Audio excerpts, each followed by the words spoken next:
all the alumni, the distinguished alumni, I must say, joining. I Good could morning, see, sir. Jai Hind. yeah, I could see Mr. Dheeraj, I could see Miss Avanisha, and I'm pretty sure that Mr. Sai Krishna and Yes, others would also be joining, and Akhil.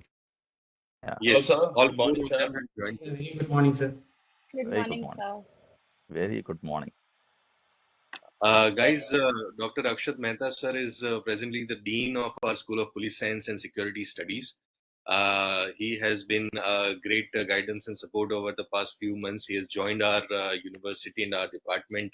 I wouldn't say recently, but it always feels fresh to be around him and to talk with him. So essentially, he's the guiding force for our department now. And I, as well as I'm sure you will, as and when you get a chance to interact more, you'll learn a lot, and the students as well are aware. Sir, we have with us four alumni. I'll just give a very quick and a brief introduction to all four. Sir, the oldest or the eldest of all, even elder than me, but from the same batch is Mr. Sai Krishna here, who is from the 1618 batch, sir. Mr. Hello, Sai sir. Krishna has Mr. Sai Krishna has gone on to do many different things during his career in security, and he is one of the most. He's the person who has the most idea as to what all different gamut of things are there out there. He is presently director of the Security India Consulting Private Limited at Bangalore, and he has also been instrumental in providing internships for many of our students over the past couple of years. He has also dabbled into many of freelance projects as well as entrepreneurship in his career so far. Thereafter, sir, we have Mr. Dheeraj Chitte. He has been the student of 1820 batch. He has been into physical security for the past 4 years now, predominantly at the Adani Ports and Adani Ports and Special Economic Zone at Mundra. He is heading a site all by himself presently, and I dare say that he has become an expert now in physical security. Uh, so yes, there is Mr. Dheeraj Chitte. We have Mr. Akhil Dev. For the brief moment when our course had become an MBA, he's one of those guys who had opted for the Homeland Security program in the 2022 batch. He has been one of the bright students in that batch, and he has subsequently gone on. I must say that he has subsequently gone on, sir, to get into an organization which did not select him at first, although he was deserving, and they also believed he was deserving. But now he has not gone on to do some other job, but they have hired him as a recruiter. So he serves as recruiting our students as well as for internships, for jobs, and subsequent placements also. So this is the kind of profile and the kind of connection that we have established with Akhil Dev. And last but not the least, and I must say that she is one of the best and the brightest that we have ever taught in our department. That is Ms. Avanisha Kapoor. And I distinctly remember the time that she first came in on the first day of the commencement of the course. She told me that she had one research paper published already. She is an alumni of the forensic science from MIT University, and that research paper was one more than I had at the time.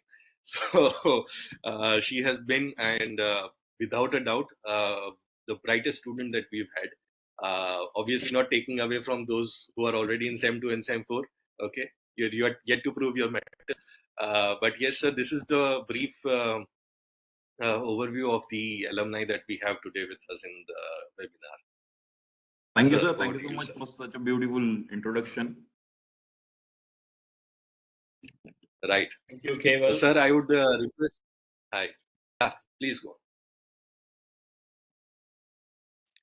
Okay, so I would request, sir, Professor Dr. Akshat, sir, just for a brief few words regarding our school, regarding the courses and the programs that we have, and we'd love to benefit from your keen insight on this. Thank you very much, sir. Thank you so much, Mr. Keval, for initiating this particular kind of an engagement where we are also getting an opportunity to look back, reflect back, see at our distinguished, prized alumni, actually the ones who have created a name for themselves in different domains.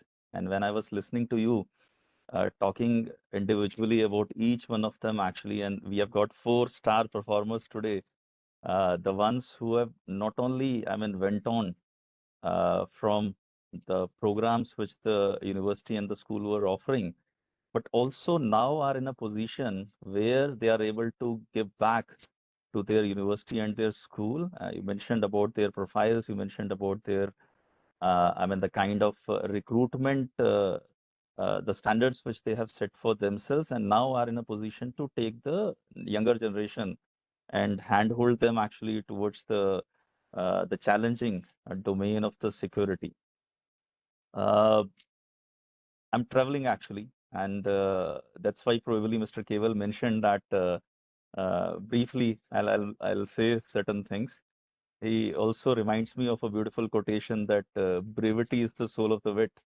So more brief you are, more witty you are, it is considered. Though as people in the domain of academia, we keep on speaking a lot actually. So somewhere down the line, I feel that is truly brevity is the soul of the wit, or is it the other way around? Because normally we get 1 hour to speak in our classrooms, at least in a single kind of a classroom, right? Nevertheless, it's something which I was looking forward to when Mr. Keval and rest of our colleagues were discussing in our classrooms and other places that there is a need for us to establish and further actually strengthen this alumni connect. I thought it is a brilliant idea actually, and I was looking forward to Mr. Keval finally having this kind of a dimension being organized, and I'm really privileged actually as the in charge dean of the School of Police Science and Security Studies to be witnessing this event, where I also get an opportunity to know that, oh, Mr. Sai Krishna is doing this much. Though I take a slight objection when Keval said he's oldest. I'm looking at a very, very young Sai Krishna in front of me. He said oldest to him, actually, so the point well taken. About the profile of Mr. Dheeraj Chite, the profiles of Mr. Akhil Dev, and that too of Miss Avnisha. And again, I thought that when he said she's the brightest, I was looking at my rest of the alumni and the students who are about to come up. That oh, that's good actually. It's always good to have a healthy kind of a competition also going within the matches, and probably a reference point for the newer matches who are about to join us actually, and they would also have their reference points and ideals actually, and they could choose anyone amongst these 4 bright stars which we have right now, and multiple more stars who are already contributing a lot to the security architecture of the nation. Friends, when we say that we are trying to look into the mapping as far as the career trajectories are concerned in the domain of Homeland Security and security studies, and when Mr. Keval has purposefully mentioned about the diverse pathways, uh, yes, he has rightly indicated actually the multiple dimensions, multiple scenarios, multiple domains as far as the wider gamut of security is concerned, into which the youngsters could choose, youngsters could enter into actually, because probably we have reached that kind of a point where the entire country is acknowledging the huge contribution which is emerging from corporate and private security in addition to the public security. Gone are the days when we were looking into the contribution to emerge only from one aspect of security, or one broader dimension of security, that is public security. The entire nation is now carefully looking into the huge contribution to the economic growth which the corporate and private security is chipping in. And as I keep on mentioning in my classes also, I come from the domain of police administration, again, a newer kind of a discipline as far as India is concerned. And we always say that maintenance of law and order is the prerequisite for any development, any growth, any kind of an $1 trillion economies, and that kind of an, I mean, whenever we discuss about those kind of huge numbers, we always have to keep ourselves reminded that it is all taking shape only because we are secure. And security is a prerequisite for any possible thing which is happening out there. And with the contribution of more than 1 crore plus people in the domain of corporate and private security, it is at least 5 times as huge and as big as compared to public security. So that is the significance when we are trying to look into the contribution which our now colleagues actually Sai Krishna, Dheeraj, Avanish, and Akhil are making to the security architecture of the nation. And we as citizens of this country are proud actually of each of them and multiple more such uh, senior people in the domain of security are all contributing ultimately to this aspect. So obviously, when Mr. Keval was speaking about the profiles of each one of you, he in a way has also indicated to the participants about various opportunities which are about to come in this domain. So when someone speaks about security India, or people talk about the dimensions which are likely to take shape in Adani ports, or the aspects which we deal on a day in, day out kind of a basis, from Mahindra Defense to Reliance Industry to advisory, be it Midcat or Inquest advisories, we have multiple and multitude of organizations which do provide a lot of opportunities to those who wish to contribute to the security scenario. Yes, since again, Mr. Keval being Mr. Keval, and I would call him as a veteran in this domain, he has also mentioned about challenges actually. So along with the opportunities, there are challenges. There are challenges in terms of us being totally ready actually for that kind of a scenario to contribute. The job market is not the kind of place where once in a while your teachers may ignore certain aspects here and there, but the security market will be very, very uncompromising if you're not able to gel well with it, if you're not able to upskill yourself on a continuous basis, if you're not able to understand the emerging contours of the corporate and private security. So in that kind of a dimension, there are challenges actually, and most of the challenges stem or start from within actually, in the sense that are we continuously looking into our knowledge? Are we thinking in terms of our attitude to work as part of the team? I'm pretty sure, be it Mr. Sai or Mr. Dheeraj or Ms. Avnisha or Mr. Akhil, no one would like to have a person around them who is not a team person, who's not contributing to the team. So the investment in the teams, the investment in terms of the attitudinal orientation, as far as working with each other is concerned, is something which I would like to highlight this morning, in the sense that we might be individually very brilliant. We may have great scores in terms of our IQs are concerned and whatnot. But more than IQs, nowadays the industry is looking carefully towards the EQ. It's looking in terms of our emotional management, looking in terms of how I, if I'm joining a corporate security, how I would be able to understand the organizational values and organizational goals. And within that, I'm trying to probably, gel with my own individual kind of goals and aspirations. So how do I do it actually? And when I do it, do I manage to, have the right kind of my emotional sensitivity, emotional quotient remaining intact as such?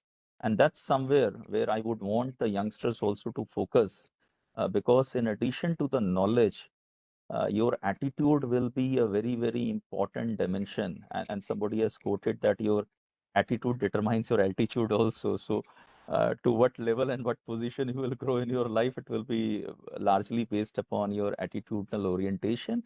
And I've already touched upon the skill aspect actually, because gone are the days when I'll carry one certificate and I'll say, oh, I've had it actually. And now I can thrive in any kind of an industry throughout my length and breadth of the career. It's not going to take place like that. Continuously, my upskilling, my certifications, have to be in tune with what is emerging as such, as far as the market is concerned. Uh, Again, to go back to the my compass, actually, even though you have said alumni career compass, but my compass is what Mr. Keval has framed in terms of the headline. And when he says that we'll also be trying to look into the insights. So here, I believe that the onus would be now on the four alumni which are here and who have joined this morning to provide the insights about how this market is, what is taking shape out there, what are the opportunities, what are the challenges, and they say some mantra actually, right? So some mantra which would be very, very helpful for those who are about to take the very first step actually in terms of taking a decision of being part of the National Forensic Sciences University. And to those who are uninitiated, India's first and the world's only Forensic Sciences University dedicated to forensic science and allied disciplines, a university which has the coveted tag of an institution of national importance, which obviously puts it at par with IITs and IIMs and ICERs and NIPERs and whatnot. A university which now has 9 campuses within India and one abroad, a university which is the first public university in this country since independence to have been allowed to open an offshore campus, and none other than in Uganda, in a place called Jinja, where our dean of the School of Police Science and Security Studies is now the campus director of India's first public universities international campus. So, veteran Air Commodore Kedar Thakur, sir, whom I'm told Mr. Keval has informed that he too would be joining soon from Uganda, whatever the time differences between the zones are. And when you look into these kind of dimensions, it's an unparalleled experiment ever undertaken in higher educational institution domain in the country. Never before a university was created in this kind of an thought process, with this kind of a thought process, placing it deliberately under Union Ministry of Home Affairs, allowing it to open offshore campus. First has been opened, more will come up. Allowing it to have campuses within India, we already have 9. More will come after the code of conduct gets over and the new government gets elected. So you see the possibilities which were never there. And also for the information of our participants, this is the only university in the country which now has provided the powers for investigation to its faculty and staff. No other institution in this country, and I repeat, in the domain of higher education has been given investigative powers actually. So those are the possibilities which people may gain from when they join National Forensic Sciences University. The School of Police Science and Security Studies, many of our alumni, when they were part and parcel of this university, were part of a program. 2013 onwards, we began our journey with an Homeland Security Master's program. But 2021, we became a school also.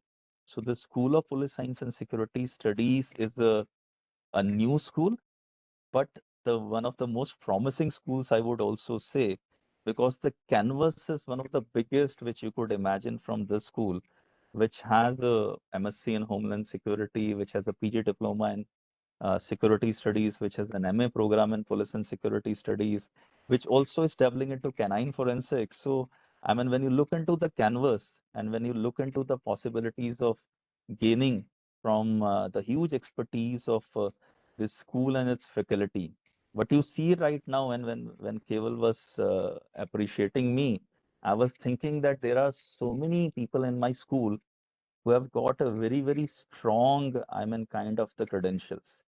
uh, Air Commodore Kedar Thakur, sir, I mean, with tons and tons of experience in the domain of Homeland Security, being the first professor of practice of National Forensic Sciences University. We have got a former police officer, Dr. Pavitran Nambiar, sir, who has an academic experience also from Indian Institute of Advanced Studies. Mr. Keval, obviously, he's been very humble and would keep on saying somebody or the other as a senior, but I would now consider him to be a mini veteran in the sense that he was a student in this school. He has been a faculty member. In fact, he has the institutional memory because he has seen the school from its humble beginnings to reach to a reasonable good level right now, and with possibilities to have our strong push now being given at the right kind of on stage, and it simply won't be possible without what Mr. Keval has been doing, is doing, and will be doing. That's an expectation also, which I will put on his shoulders straight away. We have got Mr. Abhishek Dadich with a lot of experience from international relations and geopolitics, the kind of uh, uh, the specialization which he brings forth is also very, very positive for our school in the sense that we have got multidisciplinarity coming into our school as far as credentials of our Dr. Sushma Devi, who experience from technology, sciences. We've got Dr. Anjani now, who again is an expert as far as international relations are concerned, with a lot of work on South Asia, particularly Sri Lanka. We've got Dr. Yagnik Patel now with a lot of understanding about the subject matter of security, including, as Mr. Keval would remind me, the cartographic kind of an understanding also about a lot of ground position lines and the LACs and the LOCs and boundaries and the borders and the aspects, including having physically seen a lot of those places. So that kind of an experience being brought forth in our school is something which I believe that as a person now being asked into the responsibilities of running this school, I'm privileged actually because I've got this kind of colleagues around me who are really providing a lot of insights from different domains. And this is where I believe that the strength of any school would be. Just like as I mentioned, is that every single place where Mr. Sai Krishna, Mr. Dheeraj, Ms. Avanisha, or Mr. Akhil Dev are working, because the strength of you is as good as the strength of your team. And that's where I feel that the school and the university probably provides one of the best ecosystems in higher education right now. And I look forward to more and more youngsters joining in and reaping the dividends from the kind of ecosystem which has been created by the Honorable Prime Minister, Honorable Home Minister, and very importantly, the Padam Shri awardee, Dr. J.M. Vyas, who is our Vice Chancellor, the founder Vice Chancellor.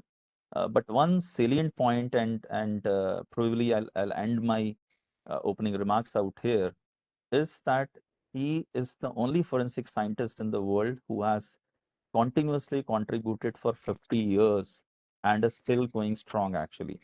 Imagine Sai, Dheeraj, Avanisha, and Akhil having to work day in and day out without any break for 50 years, 50 years, I'm saying, right? So, no wonder he got the Padam Shri also, but very recently he was felicitated by the Honorable Home Minister for his 50 years of remarkable journey. A journey, as I said, is still going strong, actually, and we look forward to more impressive milestones to emerge from his guidance as far as us are concerned.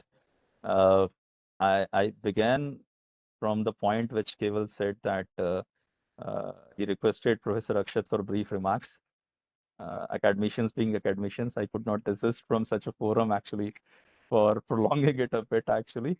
So, I mean, I wish you all the very best, and I convey my best wishes to each of our distinguished alumni out here. I personally look forward to meeting you and interacting with you as well.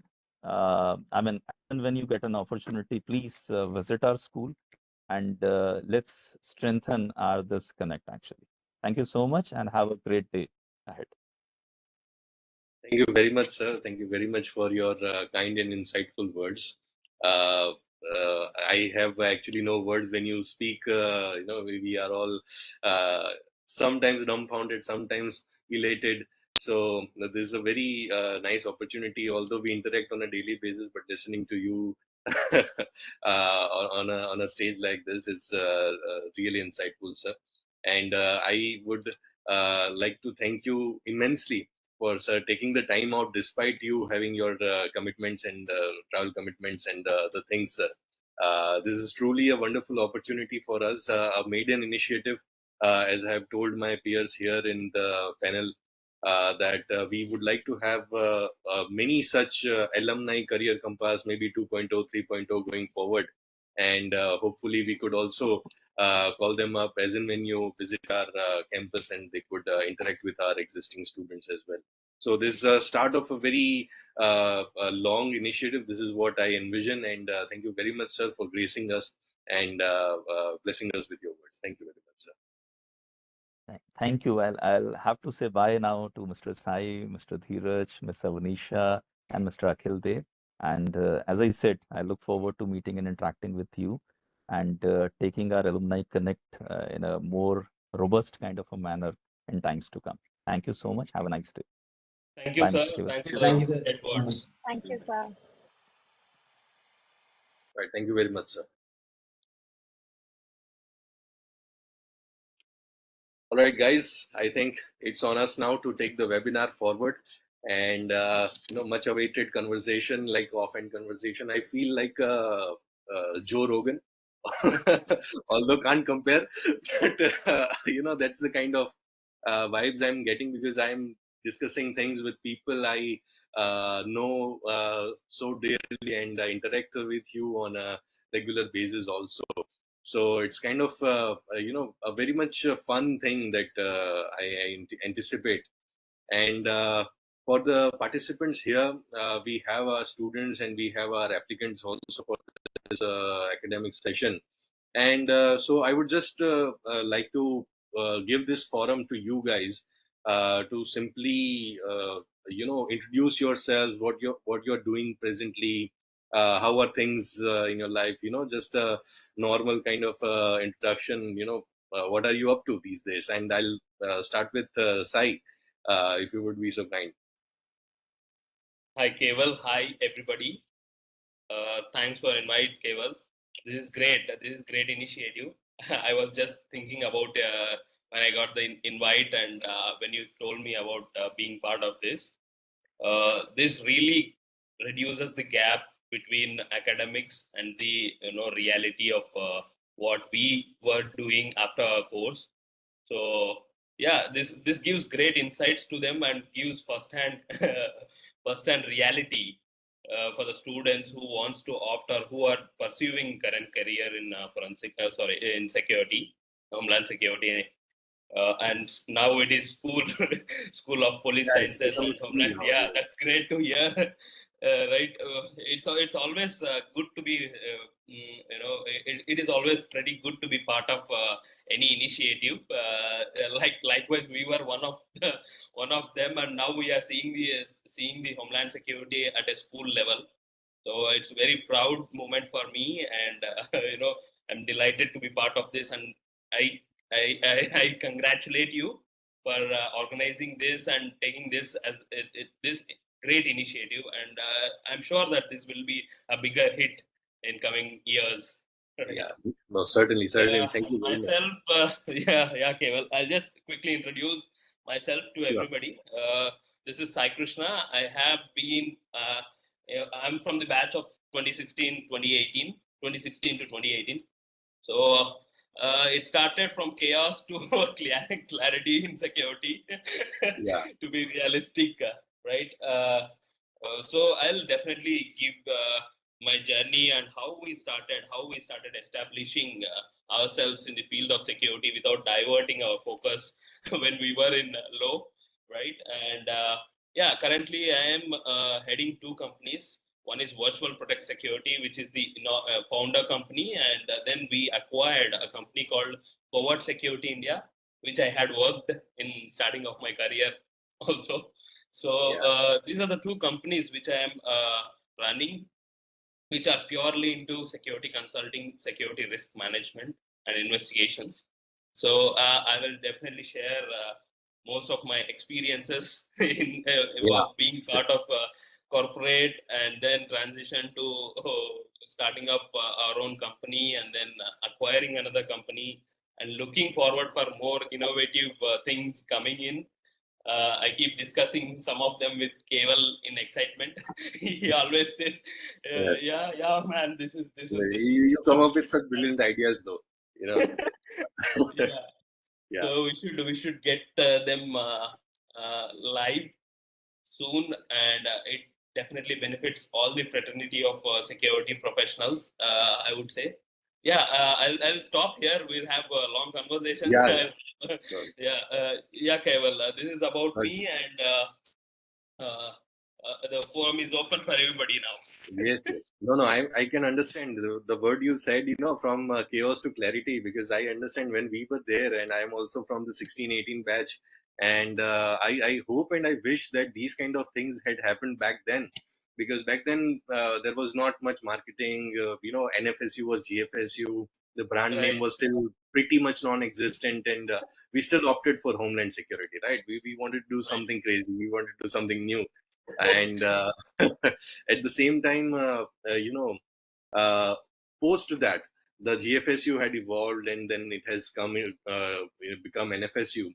So one more thing that I would like to ask Dheeraj, because he was also a graduate from the GFSU days, as having the same MSc Homeland Security and anti-terrorism course back then. So I'd like to ask Dheeraj, how has been your thing, and what are you up to these days? Morning to all. Very good morning. And hi everyone. Hi, my seniors, juniors, everyone. Hi to everyone. So yeah, I'm very excited for today's session. I hope I'm loud and clear to everyone, right? Yes, you are Yes. audible. Yeah. So when I was in college, I like Nambiar sir was there, and firstly I'll just say that we can relate a lot of things from the sir that have said, like transitions, things have changed, and we do admire that thing, like efforts that our teachers, our faculties have given for our career things. So yeah, this is like NFSU is doing, like there are a lot of change in NFSU. Today, I can see that there are people, like if I'm sitting in XYZ department, I'm studying XYZ course, if it is Homeland Security, and if I want to access something, like something which is not from Homeland Security, but which will be beneficial for me in my career, I can easily access that. There are people around me, there are students around me, there are teachers around me, so everyone around me. So I'm very much, it is easy for me to get every insight or every expertise what I want in NFSU. So this is very great thing about NFSU that I'm observing these days. Like PhD students are there, they are very much helping, like scholars are helping students, like whenever it is very convenient and easy for everyone to reach any person. And I'll say this is the best thing that NFSU has these days. Apart from that, I'll just introduce myself. My name is Dheeraj Chitte, as you all know, and it's been 3.5 years I'm working in Adani Ports, and I got this opportunity to work in multiple domains in security itself. So security has, like people say, security is like in general context, people have this in mind that people are guarding gates, standing there, and protecting people. So security have changed a lot. Physical security have changed a lot, I'll say. Like there are a lot of domains inside, a lot of verticals in it these days. So I'm fortunate enough that over these 3.5 years, in very short period of time, I've got this opportunity to get all those domains and have hand on all these domains and understand these domains. So further, once we go through, I'll talk from my experiences. I'll talk from my things that I've done in Adani. So yeah, Certainly. I think this is what we're looking forward to from you. Is we want you to change the understanding of security and physical security. That's what I look forward to in our sure. conversation going forward. Yeah. So after our during the transition, one person had been with us during the transition phase. We had been going from GFSU to NFSU in 2020, and right then and there we had the MBA Homeland Security thing going on. And Akhil was one of the guys. This was post-COVID. The students were called in for some months, and then they went out, and then they were called in again, and it was kind of a hybrid thing going on. But even despite those constraints, even despite those challenges, this particular batch, and I'm very fond of those batch, because that is the batch who had stayed with me uh, for the most part. When I joined, Dheeraj's batch had already cleared about 1.5 semesters, and the 2019 batch completely was under COVID. But this 2020 to 2022 batch had stayed with me for the entire duration, and I'm very fond of that batch. I do reminiscent about Himali and all those other guys who had been with us in the batch. I'm sure you would be in touch with them. Most of them are at Bangalore itself, isn't it? So, Akhil, I would like to give the floor to you. What are you up to these days, and how has been your experience? Yes, sir. Thank you so much for the introduction, sir. And I'm very excited about this session. And I would like to extend my gratitude to the entire SPSS team and also Keval Pandya, sir, for organizing this wonderful webinar and allowing me an opportunity to be a part of this alumni panel. And obviously, since whatever Keval sir have said, we really had a very good time at NFSC with Keval sir. The entire 2 years, we were entirely with Keval sir, and we were continuously disturbing him with our doubts. And I know, I was around him, sir, what about this opportunity? What about this company? I still remember. And he used to guide without any kind of, I used to text him even the late nights and all because of the curiosity. And he never hesitated to answer my questions, answer my queries, and many more, other people, other students from our batch also very curious into getting into the corporate. And Although I must say, Akhil, this is not about me. So, but thank you for your kind words. Thank you very much. right, sir. Right. And I'm sure for whoever are looking at career into the corporate security, the new aspirants and also the students who are currently pursuing their masters, this course is one of the best in the market, I would say, because especially the tag of NFSU.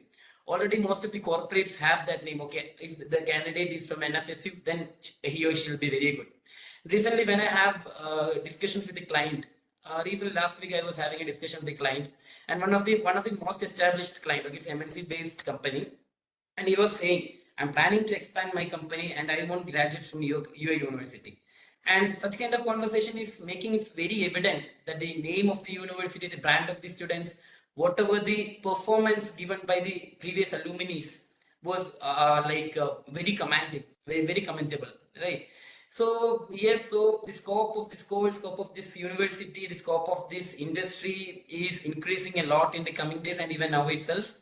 And if I say about my journey, I have started my career in physical security. Later, I worked in the GSOC, in the core GSOC operation as an analyst for a couple of years. And after around 1 year, since almost a year, I'm currently working with an organization called Jaguar Security Services. And I'm currently working here as a project and training manager, particularly into GSOC clients. So here I used to handle around 20 clients, around 16, 17 are particularly into GSOC based. Here I used to take care of the hiring part, training parts, and also the project management. Project management in the sense, whenever we used to acquire new sites, the risk assessment of that particular site, the proposal of the deployment, and whatever the initial project kind of stages along the legal compliance parts will be taken care of from our project team. Later it will be handed over to the operations team. So this is the very nutshell brief whatever I am handling now. Yeah, that's it, sir. Thank you. Right. Thank you very much, Akhil. And GSOC, Global Security Operations Center, that is the kind of niche, very attractive to hear kind of a word, which attracts even most of our young graduates who are still studying also. And also, being the kind of requirement in the industry, GSOC requirement would be found at most large and MNC companies. Right. So we would like to hear more about it from you going forward. But thank you very much for readily accepting our invitation today, and you have been one of the core backbone for us, and for our students also during semester 4. So, and for that I am immensely grateful. It's actually my pleasure. I feel really privileged. So since I'm in the position that where I can give my open hands to the younger generation, because we have all in the same stages looking for an opportunity, and we were struggling in the initial stages. So when I thought, like, when I received some kind of opportunity, when I received a free hands into the GSOC clients, I really wished if I can contribute something to the university where I have learned many things. That will be the best thing and one of the best achievement that I can do in that in the initial stage of my career. No, certainly, certainly. And it's not just me, the entire student community from the last two batches, as well as our faculty members, all are aware of what transpires, regarding our conversations, hiring, and stuff like that.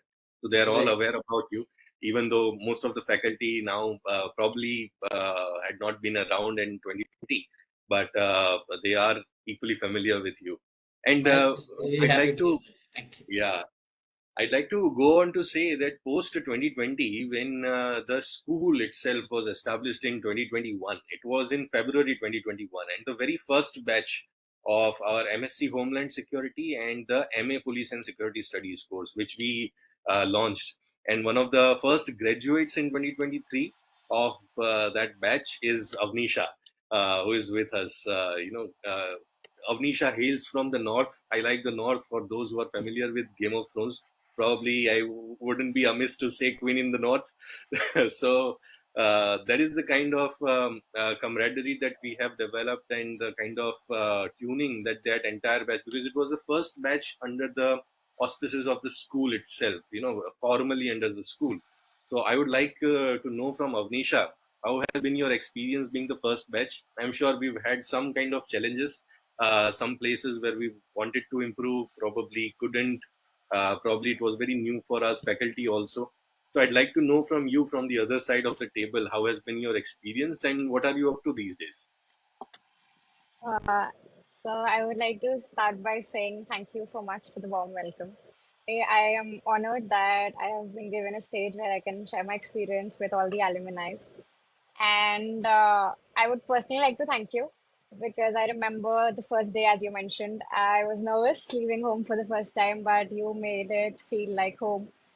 The entire faculty, and at no point of time was it like I'm away from home.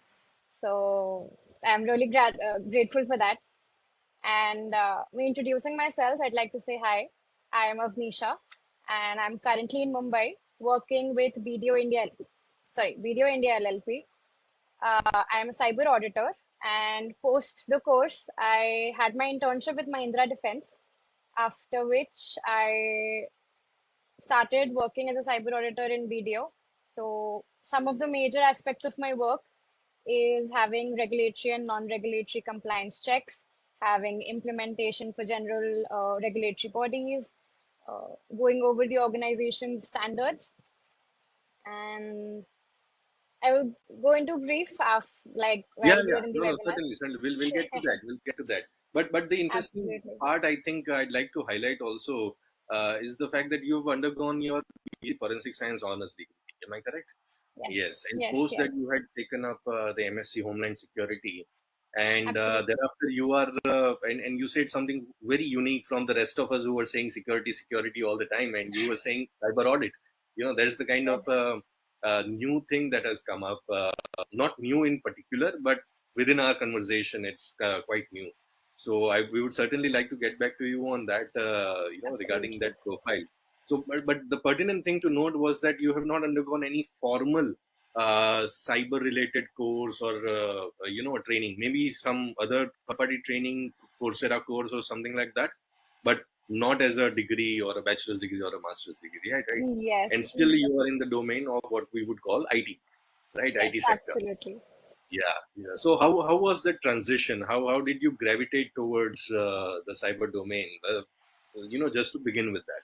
Right. So I remember the course itself having in over all the various semesters the basic of cybers leading to advanced cybersecurity, and you were the one who was getting us introduced to that.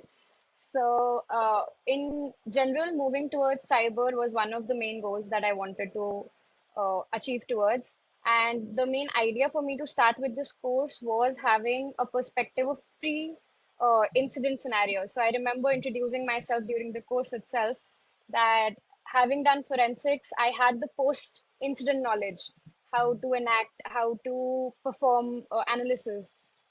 But to have an understanding of pre-incident scenario, the course was one of the major aspects for me to choose it. And moving towards cyber, the general knowledge that was shared throughout the course, the basic that is there is what the recruiters generally see while introducing yourself in an interview. So that basic knowledge is itself there with this course, and as you taught as well. So that is what they're looking forward to, because they understand the point that you would not know everything and you are a fresher. So, but they do want you to have an understanding of the basics that is there, which the course itself teaches. So, from forensics to cyber, that was one of the major things I transitioned to. Right, right. No, thank you very much. And you see, the kind of thing that you mentioned, firstly, being a fresher, it is, I think it is generally expected by the company that the freshers may not have the entire knowledge or the skill, isn't it? That is required at the get-go. But the Right. kind of thing I believe that they are looking for, and I do keep telling my students also, that what they're looking for is the readiness. What they're looking for is your eagerness and willingness to learn and adapt. And as Professor Dr. Akshat Mehta mentioned, nothing happens, by a lone wolf. You have to be a team player. You have to be consistent. And one of the subjects that we do teach in our curriculum in the very first semester is organization behavior and human resource management. I think that prepares, and we have purposely included that because it prepares the students to understand the dynamics within an organization. Whatever organization they may go into, ultimately they'll have to work there. And at that stage, at that point of time, just their bare minimum knowledge about security is not going to work. They'll have to hone themselves. They'll have to adapt to the attitude, the complete organization climate. Because each organization has a different temperament of operation and to work. So, how has been your experience at one of the consulting firms? I believe you are at BDO. It's similar and akin to those what we typically call as Big Four, also, isn't it? Right. That's the kind Yes. of thing you are at. So, So, would like to know that. yeah. Yeah. So, after Big Four, my company stands. We are currently as a Big Five company, consulting company. And getting into the company itself, I remember my interview. So I know that a lot of practical knowledge is required for you to become and be a part of the cyber team. But while the interview, they understood that the knowledge that you hold will come via practice. But the general knowledge that you hold related to CIAs or how the security domain in general works for cyber, that is what they're looking for. And I absolutely agree with the teamwork, because the work that I currently do is a mixture of different teams itself. Within my department, I have various members that I have to work with, and the team changes according to the regulatory audits that we're performing. And it's not just one audit that it is. It's a mixture of overall regulatory, non-regulatory audits that you can think of. So it can be a government audit, it can be a private audit, it can be banking companies, it can be life insurance companies, a private firm. You start with it and it's there. Everybody requires a cyber audit because cyber is in boom, and it is ongoing. So as well as we need physical, it's similarly we need cyber. So both of the things, keeping a balance, the course itself stands for. Okay. So you're in IT and you cater to so many different businesses out there. Right. I think Right. because IT has become after the 1990s, when the computer and the internet took over, but now it has become a reality. Now it has become an unimaginable part of all of our lives, our operations, and our businesses. So I think it is very pertinent to note that there is also this avenue that our students of Homeland Security could explore. And just on the topic of teamwork and getting into the corporate life and stuff, I'd like to ask Akhil, how has been his experience transitioning from the academia to the industry? And he has also been a key player in getting our students transition from the academia to the industry. He's also in charge of the training at the GSOC, Global Security Operations Center. So, Akhil, what is this GSOC, and ultimately what is required for a student to to keep in mind when they are transitioning from academia to corporate? If you could throw some light on that. Sure. So for the new students who are looking for a career into the security, so GSOC will be one of the most best, like the best option available and most easily available, I could say, because many of the company are expanding their GSOC. So GSOC, I will just give a very short brief about GSOC. In short, GSOC means Global Security Operations Center. Global Security Operation, that is GSOC. So in layman's language, if I tell what is GSOC, GSOC will act as a coordinator, as a nerve point between the people on ground and also to the stakeholders.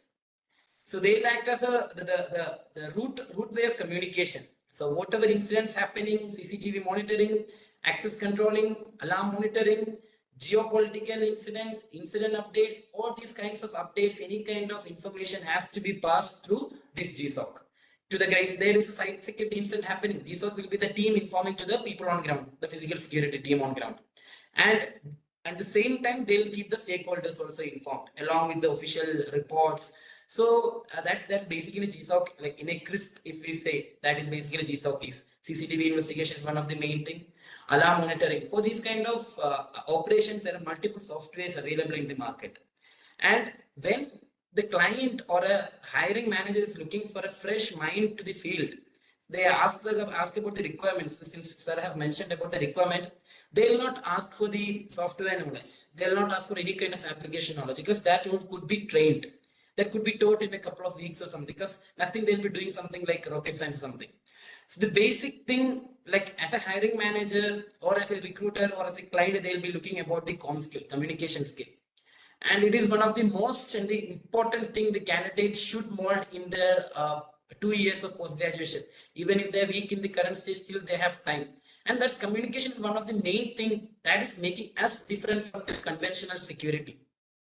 So communication skill is one of the main thing that people have to focus. So in GSOC and all, there will be incidents you have to talk with the people on the other countries, on the other side of the globe. So communication is the main thing. That's one of the basic things that we are expecting from a fresher. And during the hiring, what other thing I'll tell my experience and what the criteria that I'll look in the account is the homework they have done. The homework they have done before the interview, the homework they have done in their 2 years of post-graduation studies, other than the syllabus. So the candidate might be bringing 75%, 80% into the table in terms of the marks, but how he have get down to the industry, what about his interaction with the industry leaders, what about his networking, and what are the other things he has tried. And obviously whatever we studying from the paper, little will be different on ground, and what on ground reality he knows. Basically, I'll be asking like, what is corporate security? He will be able to give an answer that is convincing. So the basic homework, basic preparation, the communication skill, and his willingness and dedication about the corporate security, what exactly that field is. He should be aware, he or she should be aware what that field is. On that passion, on that dedication, and along that the adaptability. Because this is not a field which is like as posh as an IT career or software it is. There will be instances that you will be working into different rotational shift. And many of the people, many of the new candidates, young hires are getting little difficult to get adapt to that situation.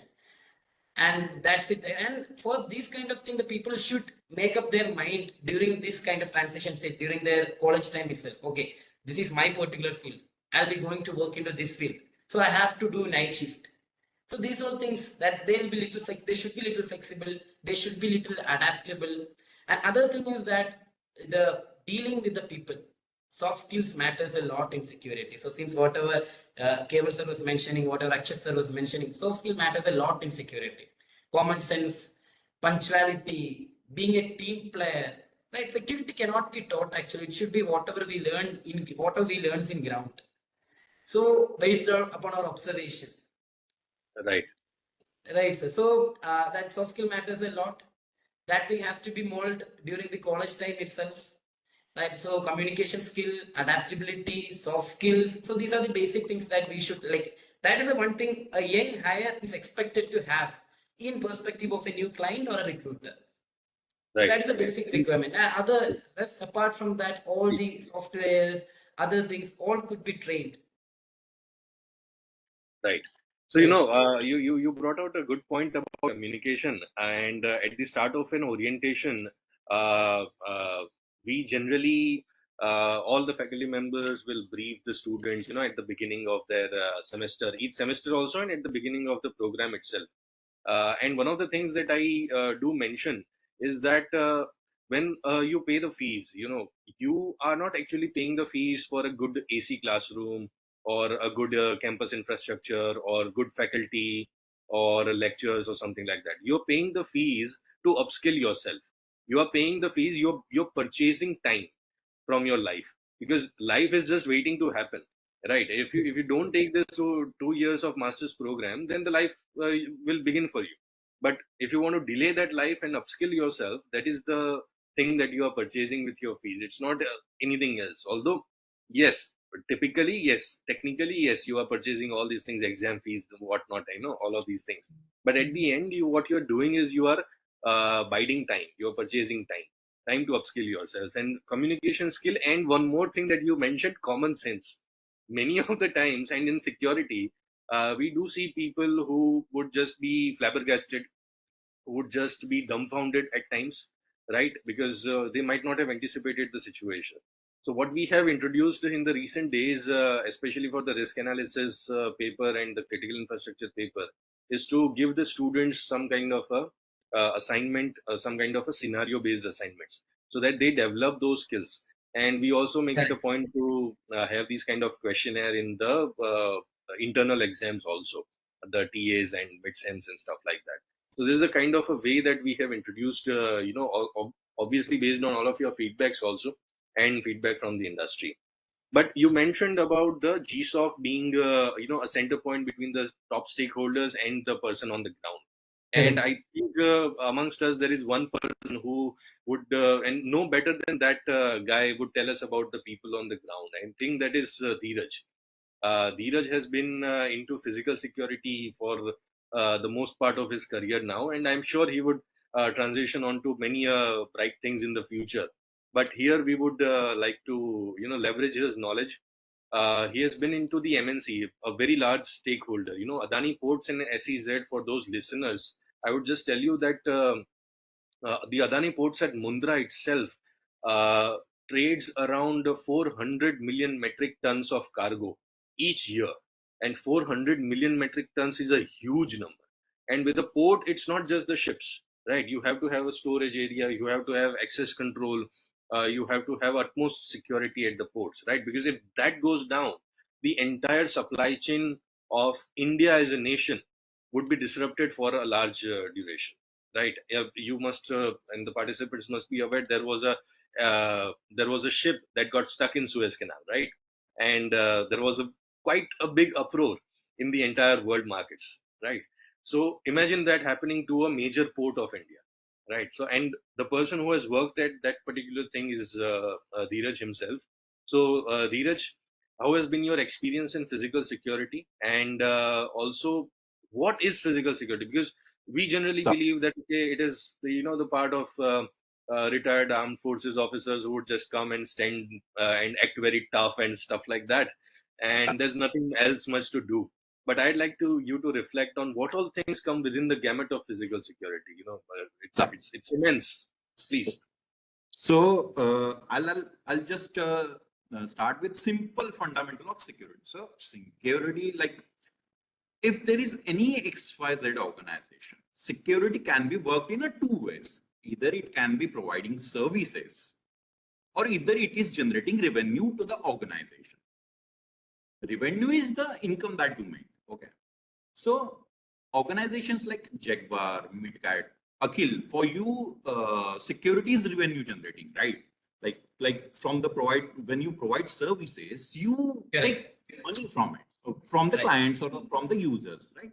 Right. So these both are the different aspects: generating revenue and providing services to your organization.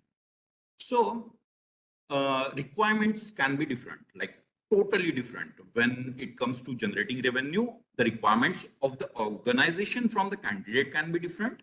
When it comes to providing services to your own organization, the requirement can be different.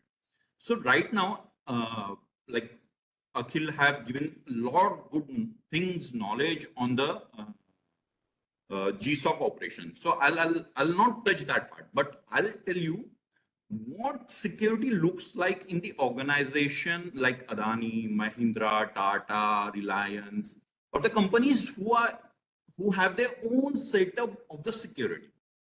So here in security, we have multiple domains. Like if I'm there, then GSOC is part of our security. Intelligence and vigilance is part of our security. MIS team, which basically works on data, is part of our security team. Finance, because of course you are running a department, so you need finance from the organization, and managing that finance for that purpose. Also, we have our own team also only. Then we have technologies, we have network, we have entire infrastructure for running that technologies like access control, surveillance, intrusion detection system, then a lot of technological things. For that purpose, we have automation team in physical security. Mundra Port itself manages thousands of vehicles in that premises, like thousands of vehicle, people, material, everything. So managing that, there's a traffic management team also in a security domain. So it's not limited to one area. It is very much diverse, very much diverse. Like when I was in college, I had no clue this big security can be. So when you see all these all domains have to work collaboratively. And when they work together for the services that we are providing to the organization, we work in a better way when we work together. So firstly, I'll talk about data. So what security is doing in organizations. So Akhil rightly said, soft spoken, he really must have communication skill. I'll say in corporate area, we use the term stakeholder management. So stakeholder management is a thing where you consider all these things that Akhil have said. So when we do, security is the first, like law enforcement agency are the first responder to any incident. Same ways in the organization, security is the first responder for any stakeholder, whatever that person is. It can be labor, it can be visitor, it can be VIP person, it can be vendor, it can be internal employee. Whoever that person is, security is the first person who meets that person and who gathers the data from that first meeting. So security these days, creating a pool of data for the business. So we need to understand that what business wants from the security domain. It can be very diverse depending on the organization to organization. So when this data, I've just given an example, like data, like how security gathers the data, I'll tell you. So today, if I'll give you the example of my port. Right now, I'm at Tuna Port, which is between Kandla Port and Mundra Port. There are two big ports of this country, which is Kandla Port and which is Mundra Port. Kandla is government port and Mundra is private. So in between those ports, there is this port, Tuna Port, which is leased by Kandla Port to the Adani Port, and I'm working at that port. I was in Mundra, now I'm in Kandla.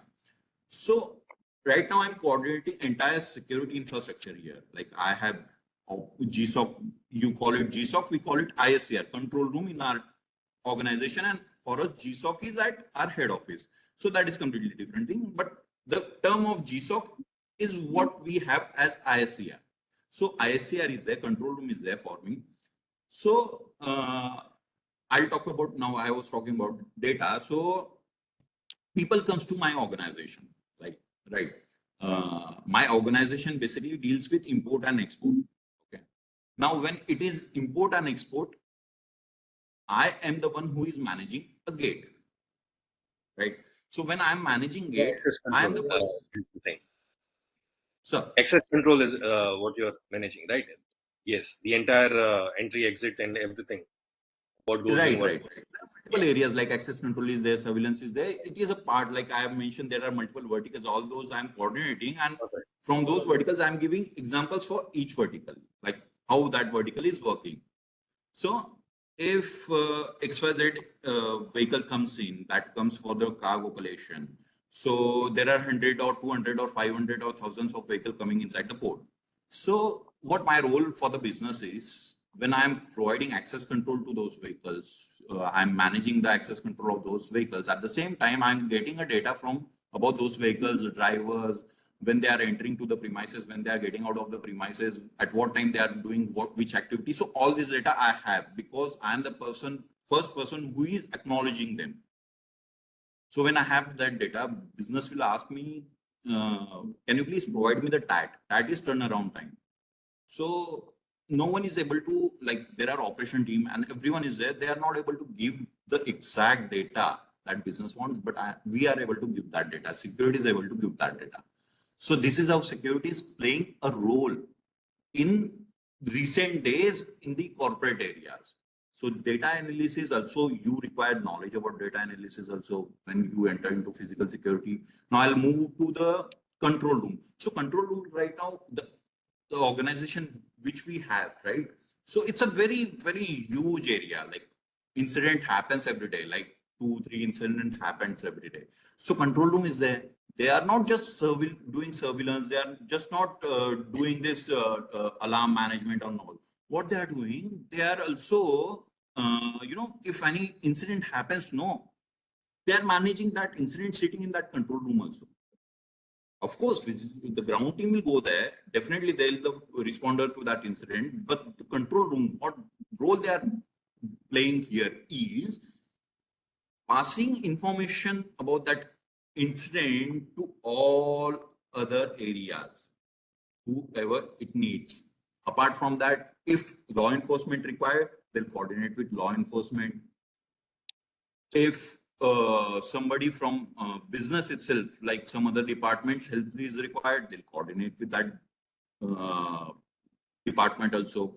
So ISCR just does not do this surveillance thing, like sitting in a 3-4 people sitting in a control room and monitoring and passing information, and that's not a limited work for them. They, like, organization asks more and more from you. So it varies. Right. Again, data analysis I've covered access control room So, thing. Now, in overall, if I sum it up, in a gist of it, I think Adani Ports in particular being a very massive organization, there is always a way for security to help. First of all, it's not just about standing guard. I think you have covered very precisely the various domains within the various field of physical security also, because you are handling an entire department. And one of right. those, that we generally, or we are being told from the industry also, that security is a zero return on investment kind of a thing, right? Of If course, you're that's why I've said these two things. Either it can be revenue generating, it can be service provider. When it comes to right, service provider, it is generating zero money to the organization, and when you are exactly. generating zero money to the So then organization, you have to play a part. Sorry, sir. the value comes in the intangibles. The way you Right. said that you use the data to streamline or optimize the operations. You give the data to make the operations more subtle, more efficient in a way when you are handling these massive operations base. So that is the thing that you give data to. I would also like to highlight the fact that we have a paper specifically dedicated to financial management and accounting. Because, as Dr. Akshat Mehta also highlighted, ours is a very multidisciplinary course. The faculty members are also multidisciplinary. So the idea is to give a holistic knowledge which will be required by an individual to function in a security vertical of any major industry and organization, right? So this is the kind of, and I would like to appreciate the fact that sometimes you just don't give up.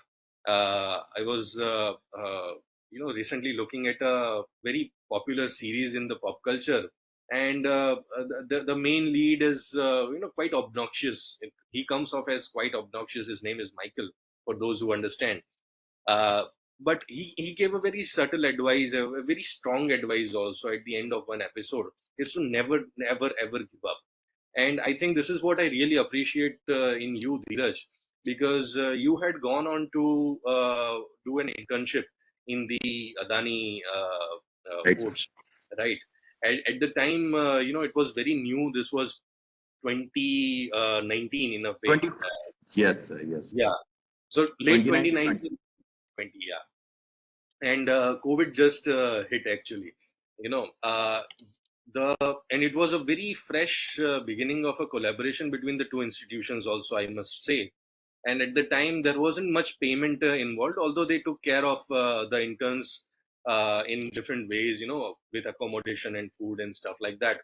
But the thing that I really appreciate in you, that even after the internship you stuck to your guns, you stuck to your wits, you pursued it endlessly, and saw to it that you get into that industry, isn't it? You were one of those pioneers for us that cemented the collaboration between the two institutions, and especially in physical security.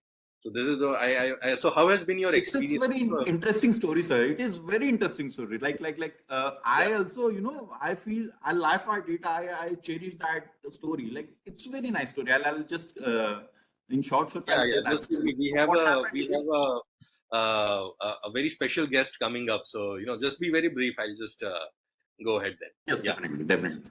So I'll just tell you the thing. You remember that aptitude test for the internship was Yes, there yes. and everything. So we gave that aptitude test. We cleared it somehow. I don't know how I cleared that aptitude test, but we cleared it. So after that, we were called at ACH, which is head office for the corporate of Adani. It's in Ahmedabad. So we've been. They called us for the interview. So we knew that the person who will be conducting our interview is the person who is the vertical head of the Adani Ports and SCZ, vertical security head. His name is Major Mohit Shaktawat.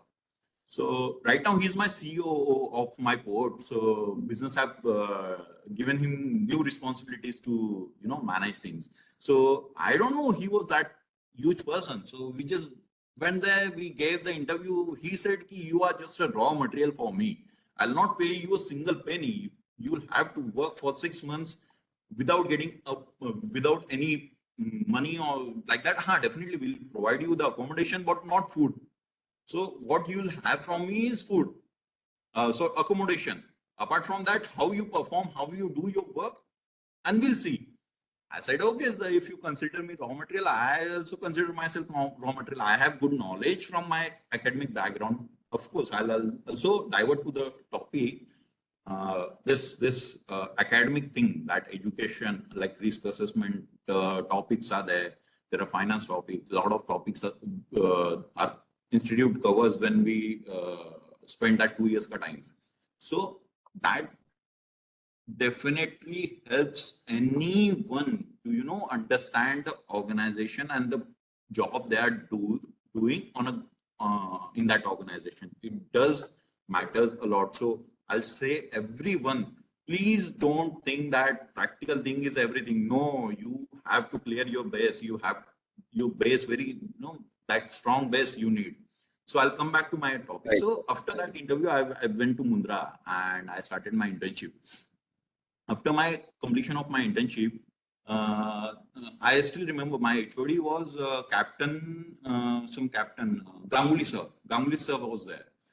He was captain in Navy, Indian Navy, so retired from Indian Navy. So he was there. He conducted my exit interview. He gave me nice talks and all. He told, yeah, like it was very nice interview, exit interview it was after internship. So and COVID वगैरह वाला time आ गया उसके बाद फिर I went back to my home, and after that what happened is we had no jobs around. We had no jobs. अगर मिल भी रहे थे तो वो हमारी expectation के हिसाब से नहीं मिल रहे थे. So what I just did, I simply dropped a message to Major Mohit Shaktawat. I don't remember whether Let's just play the card, like. I just dropped that. I don't have anything in my hand. If I text him, either he'll respond or he'll not respond. Or he'll not, yeah. There's a 50-50% chance he'll live or die, So this is one more thing I'll tell you guys. reach as many as people possible. Don't hesitate at all. Reach, make your connections, reach out to the people. So perfectly, your story underscores the effectiveness of networking, as well as having and possessing a go-getter attitude.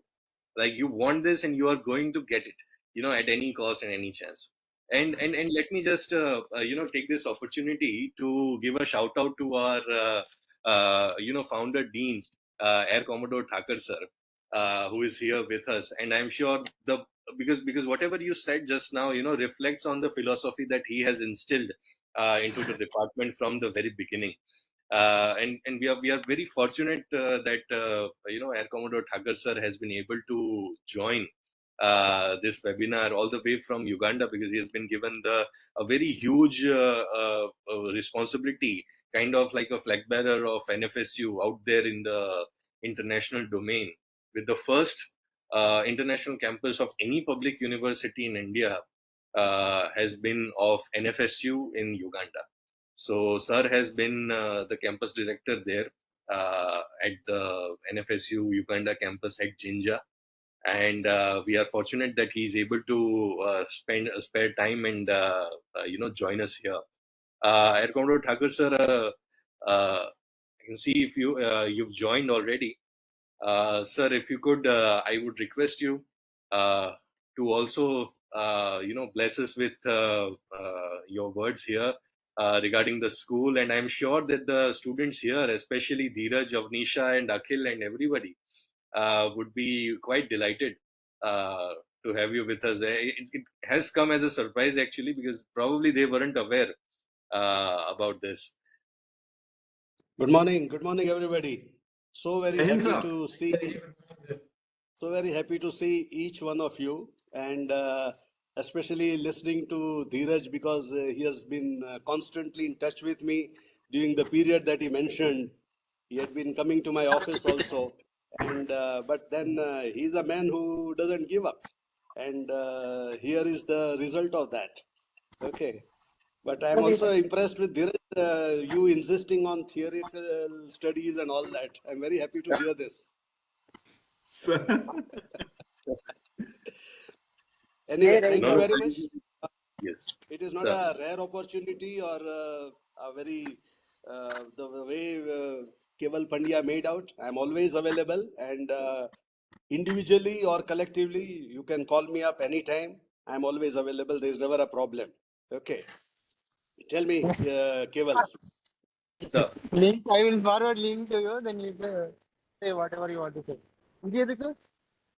just a minute, sir. There's a bit of a snag that we've hit. Just a minute. Okay. Yeah. Okay, sir. A very warm welcome, actually, to begin with. How is Uganda, sir? Here in India, we are having a terrible summer, actually. Yeah, we are also having a terrible summer here, where the maximum temperature is touching 28 degrees. Oh, incredibly lucky, sir. You are making us feel quite jealous out here. Your minimum temperature in India is maximum here. Oh, that's wonderful. And you are at the mouth of River Nile. I think Lake Victoria is probably just nearby. So it's a lovely place. Lake Victoria is one of the largest lakes in the world. We are on the banks of that, and this is the place from where the world's longest river begins its 7,000 kilometer long journey, finally flowing into the Mediterranean in Egypt through 11 countries. And that apart, it's a lovely countryside, very green, very beautiful, very pleasant weather, very good people, I must say. People are so very good. I mean, it's incredible. It's a real pleasure to be here. right, sir. Thank you. And sir, I would like to, as the webinar is continuing, sir, and especially the participants here with us are predominantly our applicants for this admission year, as well as our existing students. Sir, the idea, because you have been in the Indian Air Force for over 36 years, being such a distinguished veteran. Sir, from your point of view, how do you see the relevance, the importance of these security-centric programs out there in the world today, sir? If your sir. You see, security has been a concern for humankind, if I may say, since time immemorial. You know, the human mind is such that somehow or the other it wants to do something which is not in order, something which is not as per the rules, to make shortcuts, to make thefts, to create problems. This is part of human psychology. Okay, you need to really train yourself to be a good gentleman. That is how it is. And so the crimes have been occurring since beginning. And so far, the security required to thwart those crimes or thefts and all could be met by veterans like me, who have been working in police or in army and with the bags of experience in security related job. But things have changed in last 10 years or so. The perpetrators have become extremely sophisticated, right from the person who wants to take away your data to the terror organizations who wants to carry out a huge attack across the continents. And if that be so, that means if the perpetrators have become smart and more tech savvy and more sophisticated and more intelligent, then obviously the security apparatus has to match that. And that is where the requirement has come that the experienced, good old people will not be able to do this. You need young people, you need smart people, you need tech savvy people, you need dedicated people who are trained in security, who have a security orientation, who can look into various aspects of security. And that is what is the genesis of this unique course which we've been running for more than 10 years now, the one of its kind in India. This is the only institution which runs a master's degree in Homeland Security. And all credit goes to the Vice Chancellor, Honorable Dr. J.M. Vyas, who thought of initiating a Homeland Security course when the Forensic Science University was in its nascent stage. Rather than focusing purely on forensic science courses, he thought that we need to have security related course also, and that is how this course has been running. It has been running successfully, and there is no turning back now. This course will keep getting refined. More and more people will have to join because the requirement is huge. There is tremendous requirement with each and every government agency, with each and every corporate sector, with each and every private industries. Right from that, now you will see even a panwala shop on a roadside has a CCTV. You know, within his means, he is also providing a security equipment.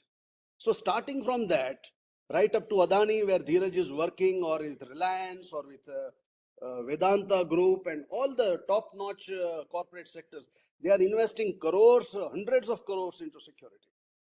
So you all guys who are wanting to join this field, this is the time. The field is opening up and opening up very wide. It is up to you how you grab this opportunity. Thank you. Right, sir.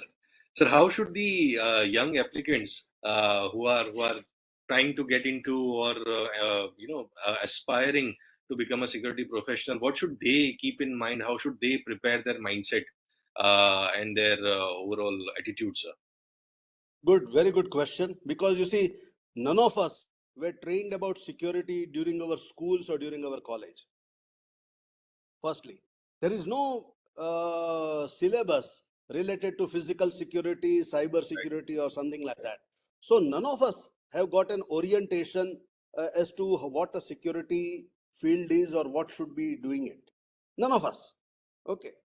Also, none of our parents encourages us to become a security officer because they also do not have that orientation. So it is nobody's fault. It is just that the system did not cater for a novel and a huge field like security. So nobody tells a son, come, go and I want you to become a security expert. I want you to leave aside everything. I want you to do MSc Homeland Security. Okay. And so it is not surprising, and it is nobody's fault that you do not have security orientation. But if you want to enter into the field, it is open to everybody. There is nothing like somebody has an inherent talent to become a security officer. It is nothing like that. It can be cultivated. It can be created. And so all that is required is, in your own pace, at your own time, read whatever related to security you can get to read.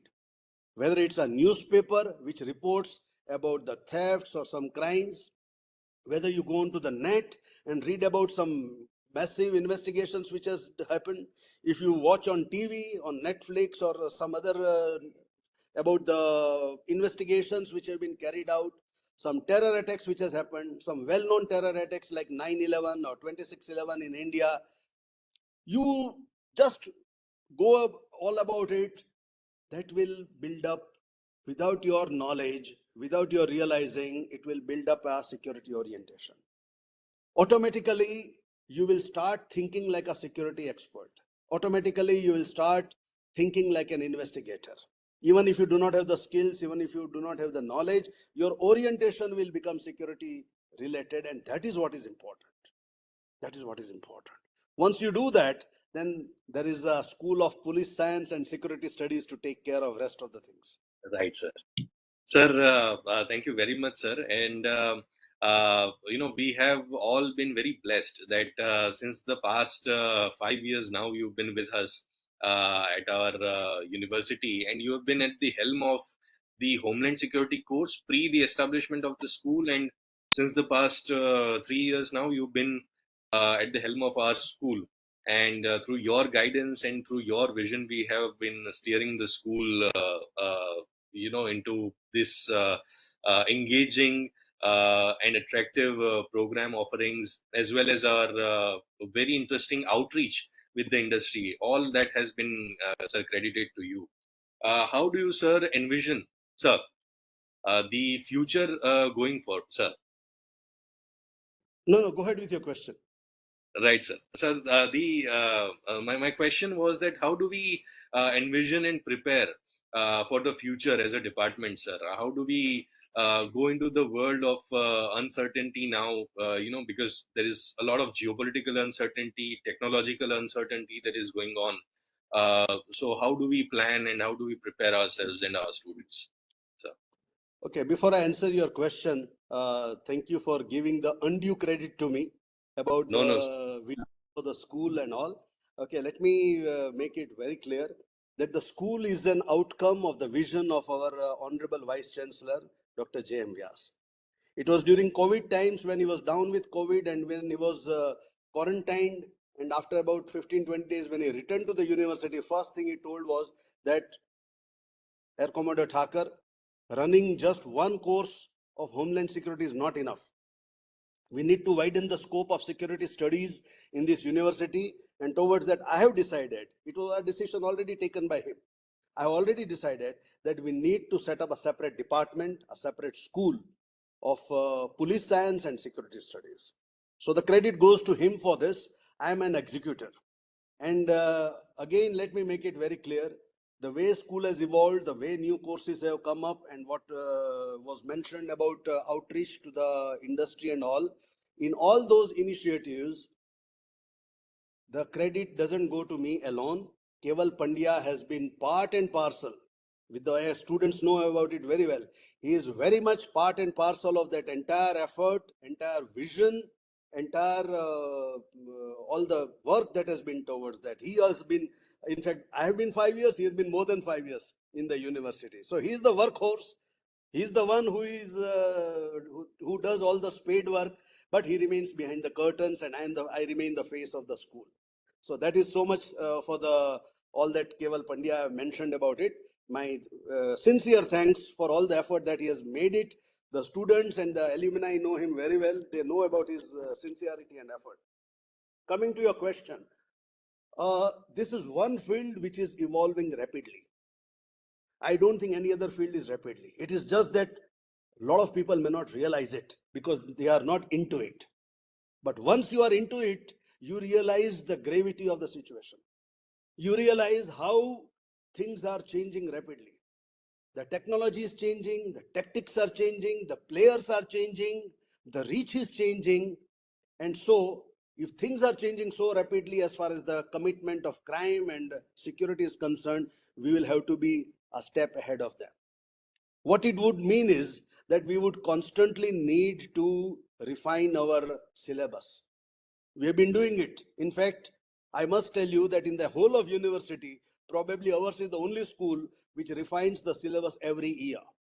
Every year we put up a syllabus to the academic council for approval with some changes or the other. So that process will have to be continued and will have to be closely monitored. First part. Second part is about the technology.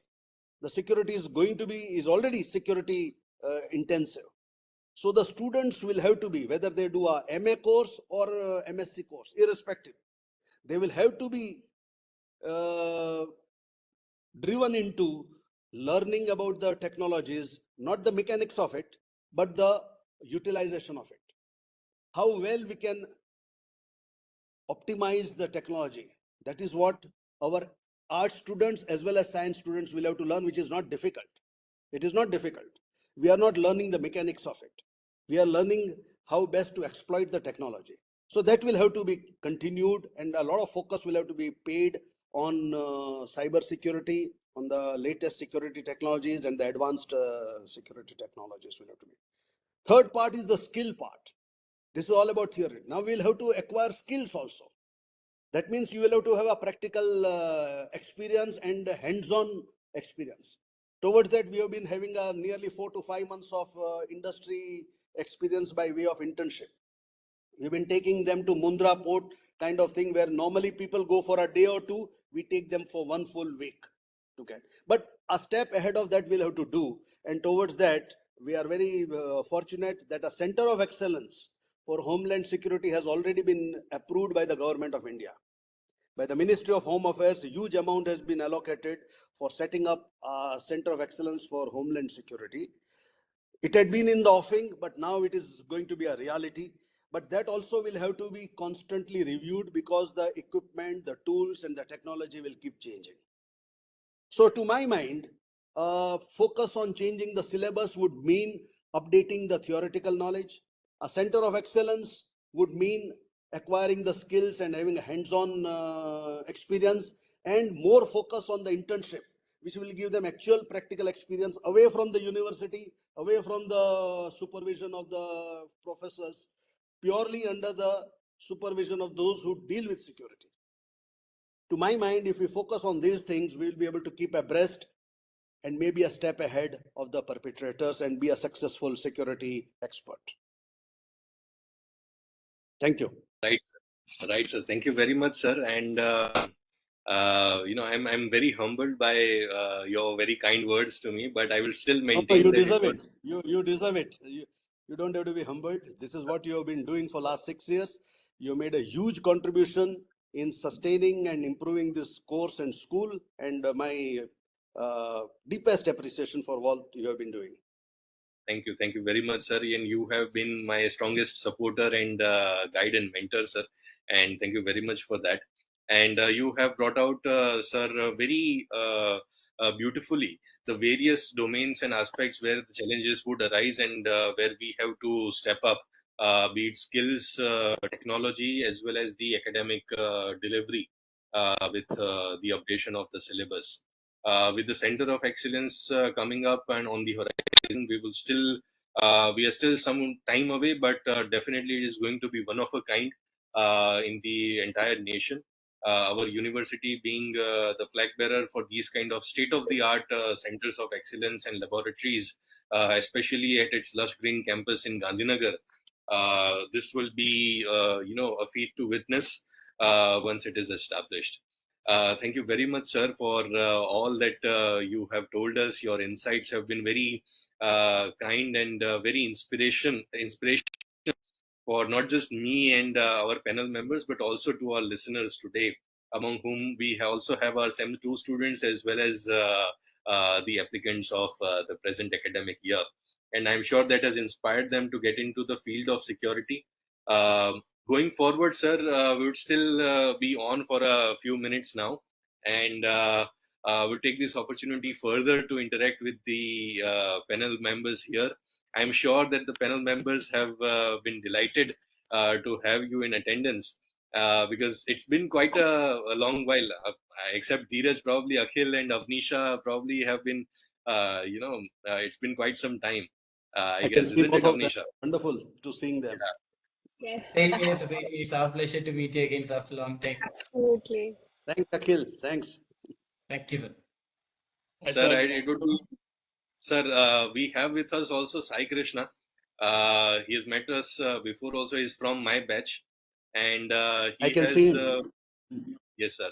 Sir, he has Hello, been sir. through Good many afternoon. contours of security. Yes, Sai, please. I'm sorry, Keval. I am just excited to talk with sir. Yes. Sir, I had opportunity before you could move to Uganda that we had met and briefly spoke about our interaction. True. Very happy to see you again, sir. It is great platform that Keval has asked us to be part of, and you adding would be a great delight for everybody here. The students and the aspirants who are opted for the Homeland Security. Thank you, Sai. And sir, I would mention that Sai Krishna over the years has gone through many contours of Homeland Security careers. He has now been a founder of a company, as well as he has taken up the company Security India Consulting as a director. Oh, So he's now handling 2 different companies as an entrepreneur. wonderful. And Great. sir, this, the set of panel members here with us, Dheeraj being from the physical security background, Yeah. Akhil Dev being a recruiter himself in the GSOC domain, Yeah. Avnisha being into the cyber audit domain, and Sai Krishna being an entrepreneur. We have here a very diverse set of panel members and an alumni here with us. And True. my shout out also goes to those from my senior batch also of Homeland Security, and the subsequent people who could not make themselves available to join on this particular day.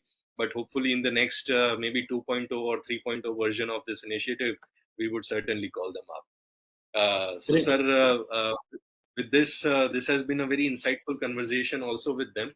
And going forward also, I'll take a few more minutes Please into go this ahead. webinar to discuss very quickly about things that they have experienced and their insights onto the careers.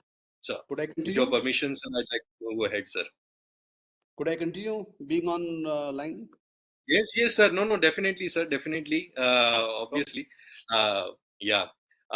So Okay. I Go think ahead. now, Please go sir, ahead. that yes, sir, now that you have mentioned, and I think one of the major achievements of the school, sir, under your leadership also has been that since you made the internships mandatory into the semester 4, our school has achieved 100% internships in Sem 4 in the past 4 years. And, sir, you would be very happy to know that in the 5th year, present year as well, we have gotten to that threshold, sir. And That this is is very tremendous, much, because this has been the largest batch ever with 60 plus students. So it yes, was sir. a huge challenge.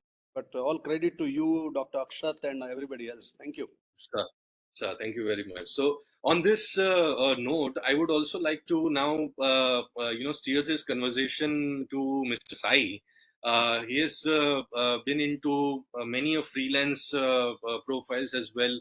He has been an initiator of risky things, has become an entrepreneur. My close and dear friend, who I've been in touch with for many years regularly now. Sai, could you tell us a little bit about your journey, which you mentioned initially from chaos to clarity? How has been your experience out there in the field? And how have you managed to get 2 companies, man? This is, a tremendous achievement also in the field of entrepreneurship and for our students to look forward to. Please. Definitely, Keval. Thanks again. So, if you remember our college days and the fun we had, I will also quote the place where we used to hang out, the Amul area. Most of our Yeah. security discussions to political debates all started there. Yes. It is the origin point of the first orientation towards security, like sir was Yeah, the mentioning students would about. now identify the area as the pool area because Amul is not there anymore. But yes, the Okay, pool area. okay. It's a Yeah. pool area. Okay, got it. So the university has also evolved, I see, and it has a great attractive campus right now. Uh, yeah. It was in our final years. I remember that we are about to complete our courses, and we are unaware where we are going out as a Homeland Security professional or security professional to be precise. So that's when we started, shortlisting about some companies, just open source. And when we are traveling, we started identifying some companies. Like when we see a company name, either it can be a smaller company or a bigger company, we started to read about what the operations that company particularly into, or this is the basic thing one student, one as a security professional should do, is what I believe. Because once you know about what a company does, it does not matter the scalability of the company. It can be a smaller or medium level company to a MNC. Right. So we started reading about the company's operations. Then we started putting ourselves into where we can fit in these operations as what we are taught about security concepts over past 1.5 2 years. Right. The concepts which we learned, where we can apply in these operations of this particular company, we just started noting down and discussing between the friends groups and the Amul area, right? So that's where the initiation of uh, awareness about security and how big we are imagining. We envisioned since then this is going to be a huge industry in coming future. We never regretted for getting into security field at such innate stages. So after that, that's when when I was researching about a lot of companies on daily basis. We used to spend some 15 minutes of time to just read about companies and what they do. Then we started applying, and before even we could complete our course, we started getting in jobs, not just internships. It's jobs which we were focusing. Even our seniors, I can remember Chandni. She was also the first one to get into Pinkerton. It was 100 plus years old investigative company and risk management company. That was much inspiring for everybody as juniors to that batch, and we started also aligning ourselves into researching and knowing about companies, putting ourselves. That's when I also applied for Pinkerton. I joined as a GSOC. I started my career as a GSOC analyst. So uh, like like I can draw completely what we have studied in each of our subjects, the security concepts to human resource aspect, organizational behavior, finance, balance sheeting, and which is very very tough for me to accept finance. Being a core science guy, I enjoyed learning new things in security, in Homeland Security. And when I transitioned from college to organization, a organization like Amazon Development Center, which is a $1 trillion company, then so it was huge difference. It's completely like you wake up to another island, right? It's an ocean. There are hundreds of employees, and you are one among the security team who is responsible for the safety and security of all of the employees in that huge tower which you are assigned to. So GSOC is very very I can say greatest job to begin with for any security professional, because you get to learn the core concepts of security, uh, uh, and apply your academics into reality in security, right? You get, that's the I feel that GSOC is the uh, area where every security student should work at least for a brief period of time to get very quick. That boosts your career a lot in understanding actual reality of security profession. So that happened to me as well. There were veterans whom I was reporting to. The organizational behavior, the concepts of HR management were more helpful than I had to mold myself on how I deal with my veterans or the reportees, because they are very So I disciplined. think we can both agree that learning from veterans is the best thing that can happen to you. Exactly.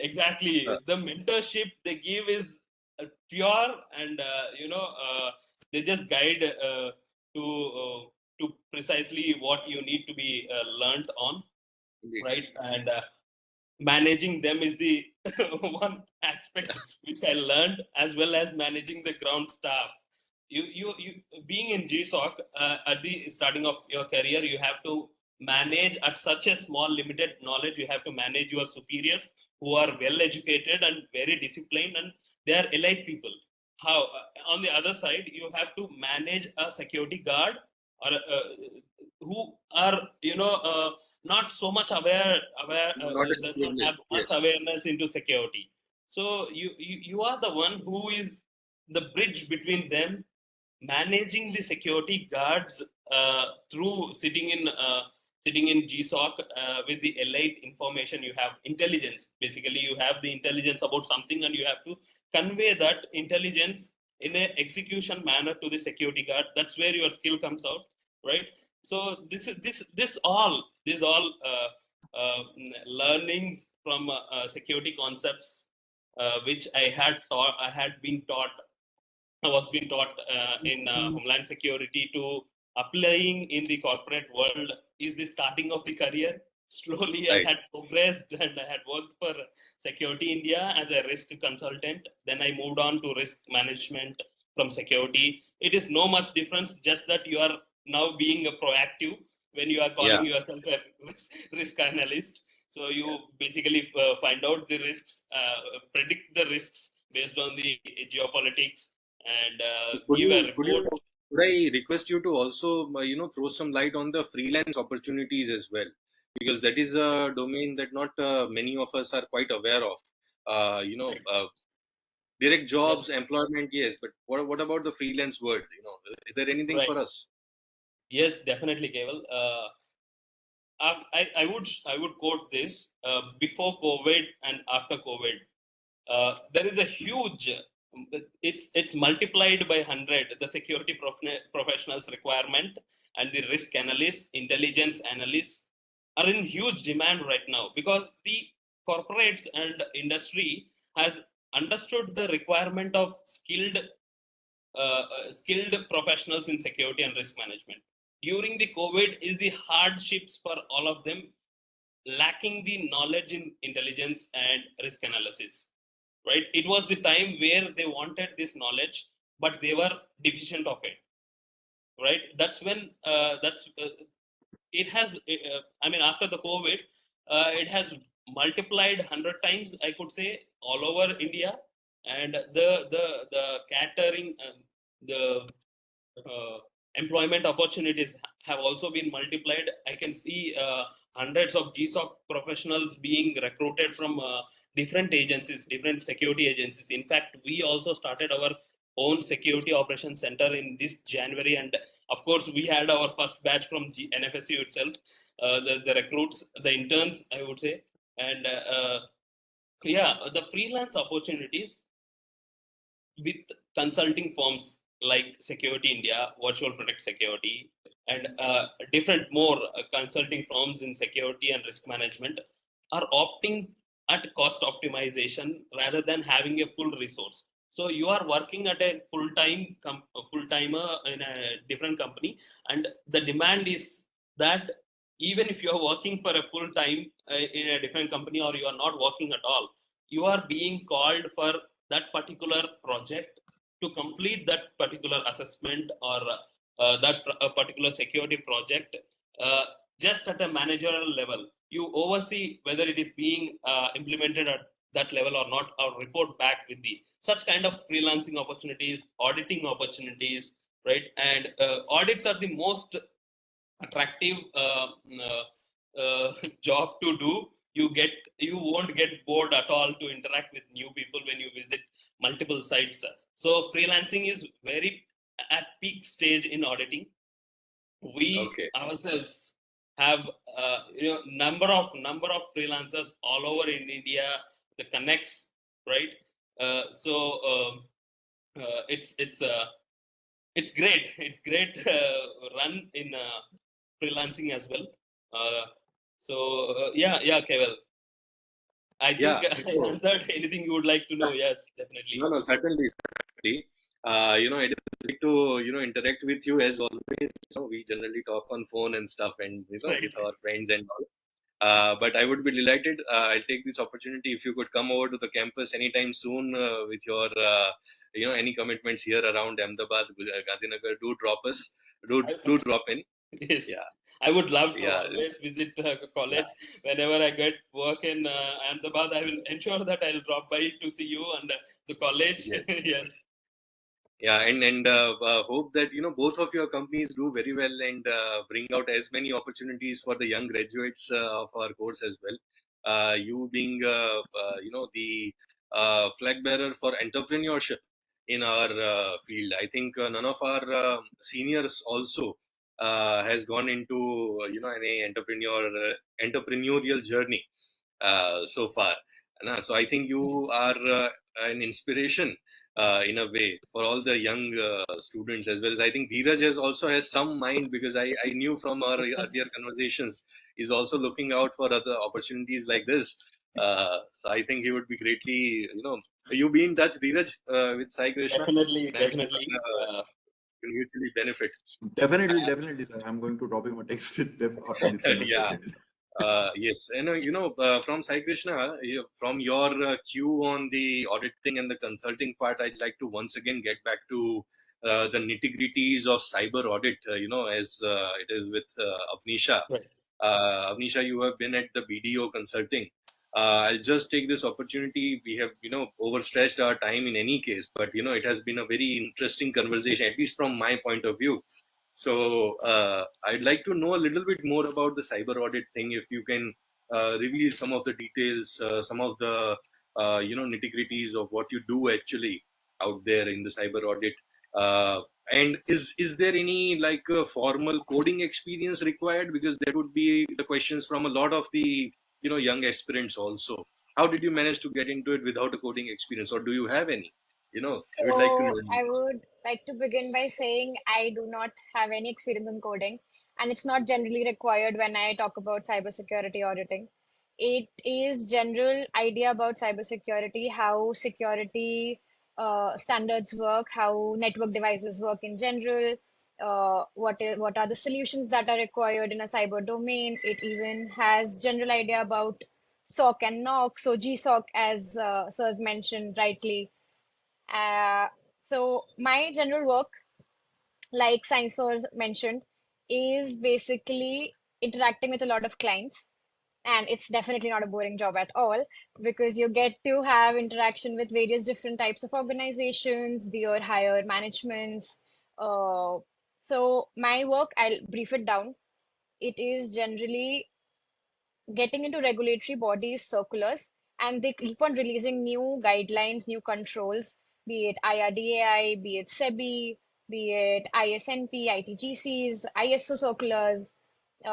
So what we do is generally look into the controls, look into their requirements, and go to the organizations and look for their control compliance.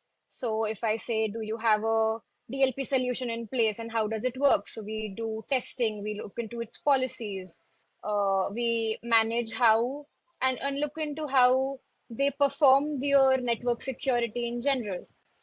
So that is how we perform cybersecurity audit. It is not stringent to one sort of an organization. As I mentioned, it is related to your life insurances, your FMCs, your AMCs, your banking sectors, general compliance required by each organization in the cyber domain, because everybody is expanding towards it. So this is how we look into it, and we mention it to the regulatory bodies that in what factors they are compliant or non-compliant. We put out observations, uh, we put out recommendations for them, stating that this is what you are required to do and this is where you're lacking. So that is an overall perspective of how we generally perform a cybersecurity audit. Right, right. Thank you very much, Avnisha. It's I can understand being in corporate, all of you are not at liberty or disposal to reveal very many details. So I can completely understand, the predicament that is there. And obviously, being a business, secrecy is one of the aspects of security. So very well maintained, I must say. But at the same time, it's important for the students also and the aspirants to understand what all different types of things are there. If it's audit, you're not just looking at a computer and how does it transfer data and stuff like that. It's not just that. The way you brought out that different regulatory bodies give out guidelines, give out amendments as to how the network infrastructure is to be catered to, and your job is to monitor them and advise different companies accordingly. If it's an insurance company, then IRDI. If it's a market-based, public company, then SEBI comes into picture. So it's kind of a diverse thing, and obviously coding would not be required, but a presence of mind and an analytical understanding of what is being conveyed has to be there, from a business standpoint. So I think you brought it out very well into this, and we have heaps of praises for you. So I'll just stop talking now. Otherwise, I could go on and on about, how brilliant you would be in your job as well. I've not seen you there perform, but being in Mahindra Defense, I must also take out this opportunity of a very little snag that had happened with a few of you brilliant candidates. You were selected for Tata Advanced Systems, and then somehow it couldn't work up, and you were readily accepted by Mahindra Defense also. This has Right. been one of the brilliant things that had happened. And I'm sure that experience at Mahindra Defense at Mumbai has also groomed you for this career. Absolutely. I absolutely agree. It was the entire team at Mahindra Defense who made us go through various domains, be it forensics, digital forensics, be it SOC knock, be it how you actually continue a business with bids, how the process takes place at back end, at the front end, as well as how physical security risk management and improving a business perspective towards both physical and cyber was thoroughly put forward by Mahindra. And I'm really grateful to both Thakur sir and you to give all of us an opportunity. I'm really glad for it. Certainly, I'm very glad to have you also, and you readily accepted being here, being sparing your valuable Sunday morning. It's a relaxing affair. I can understand being in corporate, you don't have the central government thing where only 5-day working is there, but even then, you had taken your time out. So thank you very much for that. And on the same note, many of people would think that, okay, IT job, being a kind of very safe kind of a job and stuff like that. But the larger security domain, and as we have discussed, there are so many different verticals, so many different opportunities out there. I'd like to have my next question to Akhil. That is the sector, is the market open or looking out for opportunities uh, opportunities in the field for girl candidates, also for female candidates who would like to get into this particular field? In your perception, because you've been at it in a service provider domain, how do you see the opportunities out there? Okay, sir. So I'll come to the question. So before that, like when I see Thakur sir in the call, it just reminded me of the COVID days classes, online classes. So I still am getting the feel that I'm attending sir's lectures, weapons of mass destruction, intelligence gathering. So it just reminded me of that. So I just thought to put it across with Thakur sir. I'm very, very delighted to see you, sir, after long years, and very happy to see you. So, sir, coming into the question, so since you have asked, like, we already had a feel like a couple of years back, there was a feeling or a concept that security field is only open to male candidates. And there has been challenges in some kind of way. Like if you look into the core physical security, yes, some of the clients in ground level operations, they'll be preferring for male candidates. But if I give you a very good statistics, so since I am in Jaguar Security Services for the last 1 year, and in my 1 year of service, and I'm very happy to say that I have given, like, I have hired around 10 students from NSSU's previous batch into Jaguar Security Services, and they are successfully working in different clients in Bangalore.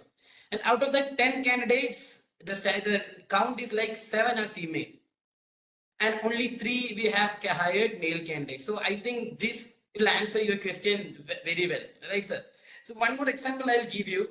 When just right after my first month of joining with Jaguar, when I put up this proposal to one of the clients, so we have many students from security studies with good communication skill, with good theoretical skills, who are looking for just an opportunity to start their career into corporate security. So they asked me to give a formal proposal, and after a couple of days, I received a call from the client, Akhil, we are good to go with the proposal, but just one condition, we want female candidates. So means the client, the industry is now very much open to female candidates. They want the young, fresh female minds, talents to come into the field to contribute their talents to the security team. And more than that, I hope Sai will also be able to answer for this question very well. Because in his team, he's the head of investigation is a female. Name is Anjali. She is heading the head of investigation, one department, entire department she is heading.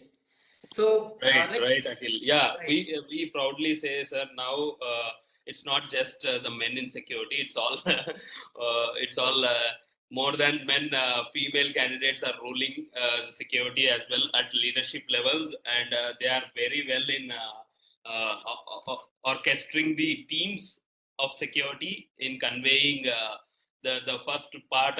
Like I said, managing the management who are elite in knowledge to guards who are at a par with the security knowledge. So they are very instrumental in being the bridge between them. I would say that they are doing exceptionally well in security. Right. Yeah, Yes. and just one thing, like, provided they should come out of from their comfort zone, because there will be instances they'll be closely working with the security guards on ground. There'll be instances they'll have to extend their working hours in night shifts. So if they're ready to come out of their comfort zone, obviously the market is very much Yes. welcoming for them. And I even think apprehensions would remain. It's not that the apprehensions could go away, at the spur of the moment. But I think the statistics that you have indicated and the kind of attitudinal requirements that you have laid down, I think it demonstrates very well that the industry is also accepting and open for female candidates in security, as well as there is a multitude of opportunities as well. exactly. And coming out of the comfort zone, applies equally well to each person.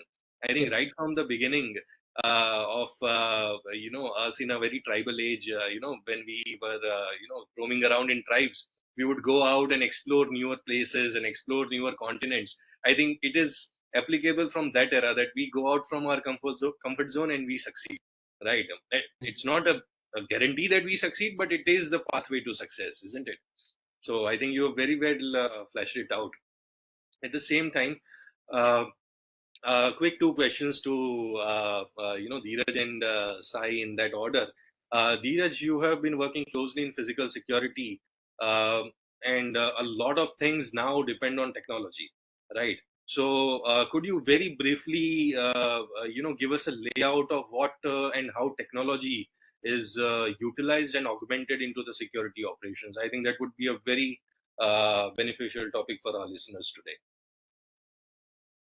So, basically, if technology is there for security, I'll say security. For security, three main aspects in terms of technology, three main domains in terms of technologies are access control, surveillance, and intrusion. So all these three areas comes together. There are sub areas, sub things in it. If for the announcement there is network PA system also, nowadays technologies are advancing. So when it advances, no, it adds up now this AI thing. Before AI thing, there was this thing analytics. In cameras also there is a analytics things. So these analytics things are there in camera. They do exist there. So that doesn't mean it will limit us to do analytical function. Analytical function as in, I'll give you a small example. If there is a crowd, there is a 50 people in particular area, and if I want to use that camera to, identify that, yeah, this is the 50, this is the area which have 50 people right now over there. And after 50 people, if there is a 51 next one person is coming in that crowd, no, it is issue for me in my area. So if that analytics is configured there, then my other technology is also there, which allows me to interact with this 51 people. I don't want those 51 people standing over there because that create issue for me. So I'll have some other technology like if I simply have to address them with PA system. So whether my PA system is aligned with that camera analytics or that camera technology, whether there is a platform available for me to see and to merge all these two things together. Am I able to do that thing? Again, the second example I'll give, if suppose right now every industry is using smart cards, smart ID cards to get access of any area. So it's a very small thing, very basic thing right now I'm observing these days. People are what they're doing. They are, when I come to the organization, I will punch my card and I'll simply enter the premises. So right now they're transforming to the FRS just to avoid this impersonation case. Like if Keval sir is there who is coming to the premises using a Dhiraj ID card, and if that punching device is not there, if Keval sir is coming there, he'll simply show his face. So that impersonation will not happen. But at certain point, that FRS cannot be implemented. So for that purpose, what one can do is simply, there might be some, it can be monitored from control room, it can be monitored from gate, it can be monitored from anywhere. Simply what one will do, one will put a camera just beside or around that device where you are punching your card.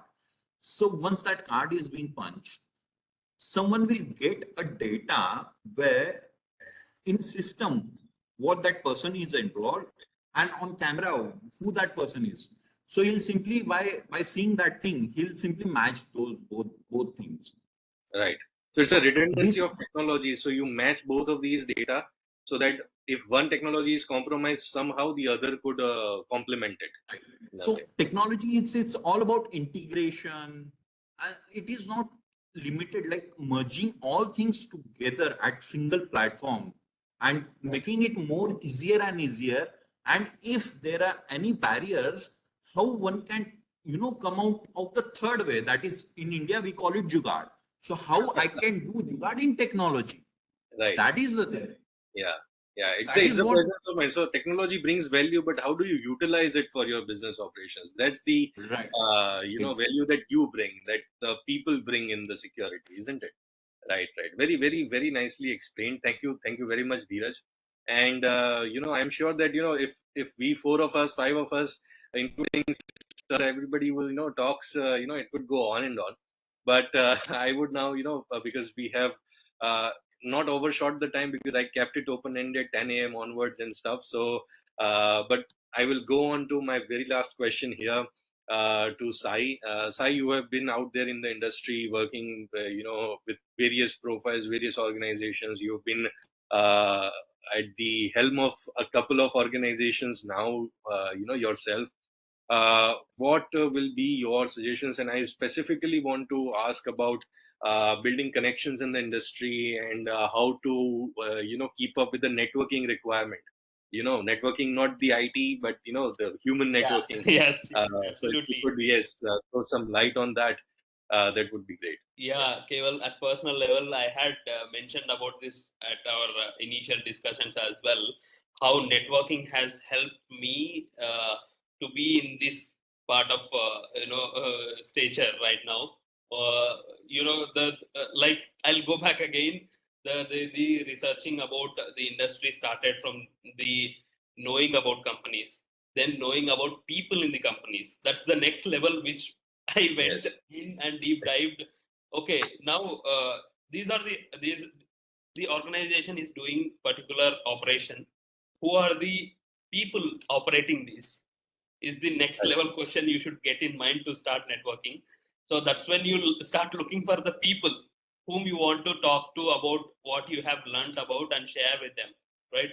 Security industry is now a huge fraternity having chapters at every metro city level. ASIS International is one among where I am the member of it. It is elite security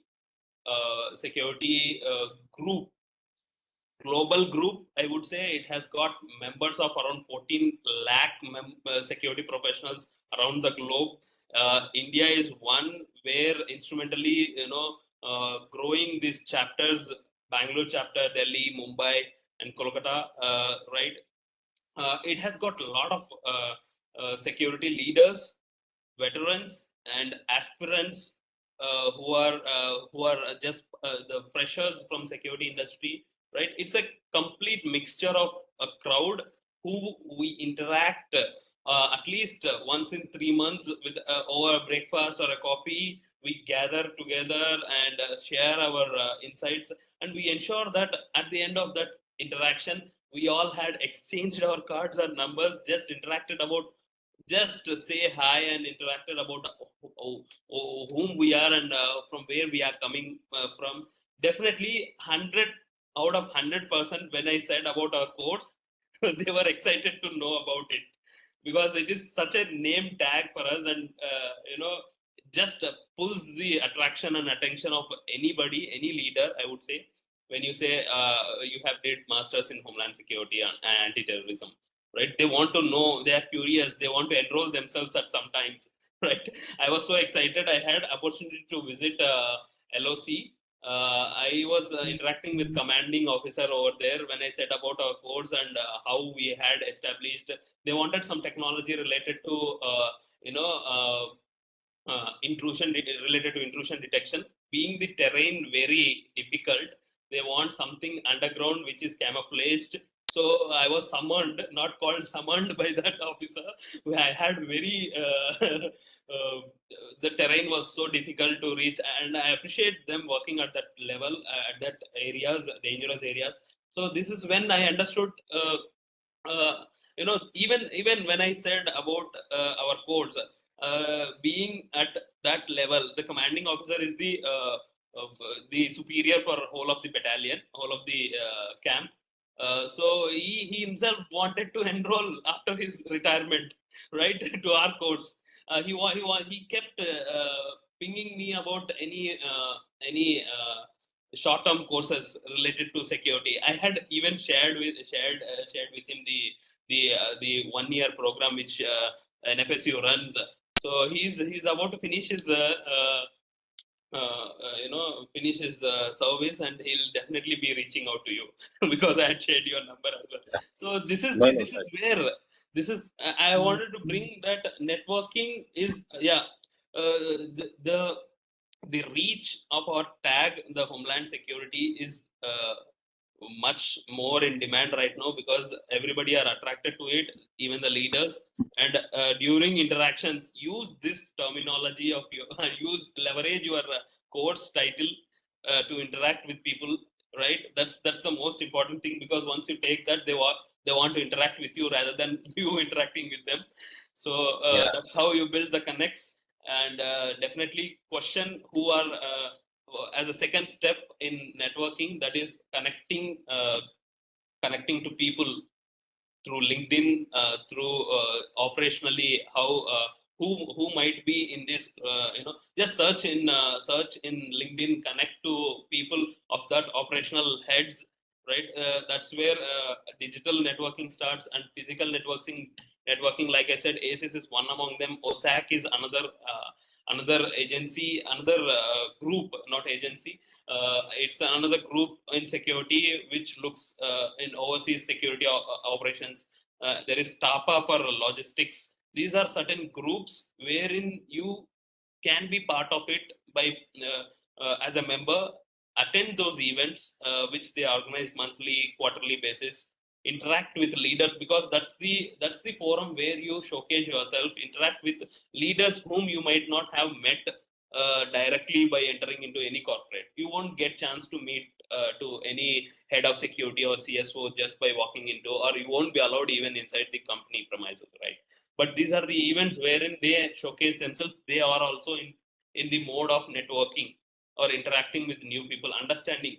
At all in case, I have seen they wanted our knowledge with applied to what their leadership knowledge. They want to get themselves upgraded by talking to us, right? Because since we are very new and our eyes of security is far more updated than them, they wanted to patch it up, right? So the opportunities is the groups, the physical security groups, being part of them is one thing, and digital searches and getting connected based on the operational, based on which operations you can, envision yourselves to be part of, connect to that operational people in particular to security domain. Is these are the two things which I can say quickly. Right. Right. No, I think it is a wonderful thing that you mentioned about these other private groups, or within security, wherein a major chance of networking is possible. A major opportunity comes up probably twice a year or something like that. And at a personal level, also you mentioned quite beautifully in the very beginning of your statement that once you know about the company, the very next step and the most important step is to know the people, because it's ultimately people make the business, people make an organization. It's not devoid of people. It's not automated, although automation is one of the major parts of security in physical security. But at the same time, it's the people who make and create value, right? So very Definitely agreed. nicely. Automation Yeah. creates more jobs is what I feel, rather than cutting the jobs. Yeah. Okay. Definitely we can prove that as well. Right. Right. No, I can see the smile on Dheeraj's face. I think he was completely 100% endorses this point of view. And well, with this, I think that there is so much more to talk about. Actually, there is so much more we can talk about. We can talk about certifications. We can talk about very many different profiles from which you guys don't belong to. There are other profiles: geopolitical risk, consultancy, and all of these things. There's how much LPA do we get, what kind of companies do hire us and stuff like that. But it's always good to leave them wanting more, right? So I think we'll just at the tail end of we are at the tail end of things. No more questions from me. It's been lovely interacting with all of you. And I'd also like to give this opportunity to our esteemed special guest, Thakur sir, who has joined us and graced this webinar all the way from Uganda, spared his invaluable time, despite all the commitments out there, launching and managing an entirely new campus of NFSU. Sir, I'd like to, give this floor to you to give us any parting wisdom, sir. We would be very grateful for that. First and foremost, I'm quite annoyed with you because we are 2.5 hours behind and you delayed my breakfast. Sir. But that apart, always a pleasure. And the very happiness that I see on the faces of the participants, the alumni as well as everybody else, is indicative of how well this sector is doing. Okay, and I have no doubt, like Sai Krishna also mentioned, and Avnisha and Akhil and Dheeraj, everybody mentioned, who have been in this field for some time. It is not just for the sake of admissions or publicity that we are seeing. The writing on the wall is very clear. It's a huge opportunity. It's a huge field which is opening up, and it is for everybody for the grabs. All that is required is one need to excel. Just doing a MSc Homeland Security or MA Police and Security Studies from National Forensic Sciences University is not going to fetch a job. Let this be very, very clear. It is just the starting point. The more you undertake the studies in the university, outside the university, the more you involve during the visits, the more you learn during the internships, the better it will be. It's a competitive world. There are people who are out to grab the job that you want. So excellence is the word. You need to excel. You need to do well. And if you do so, then there are opportunities available for each one of you. So my very best wishes to the alumni, my very best wishes to the students of NFSU, and my very best wishes to the other applicants or potential students who have joined this webinar. And I'm sure there is a huge, wonderful life ahead of you professionally and otherwise. My very best wishes to each one of you. And before I sign off, I must tell you one last thing apart from the webinar, that I'm so very mighty relieved after coming to Uganda, because throughout these 5 years that I have been in Gandhinagar, every time there were admissions, people would come for various queries. And amongst the queries from the girl students, parents of girl students, besides the queries from the courses, the other query used to be whether Keval Pandya could be a potential bridegroom or not. So that is what I am relieved of now. Thank you very much. All the best to you. Thank you very much, sir. Ending on a high note, sir. I believe this webinar has been, a very strong point as an initiative to reach out to our alumni as well as for the benefit of our students and the potential applicants.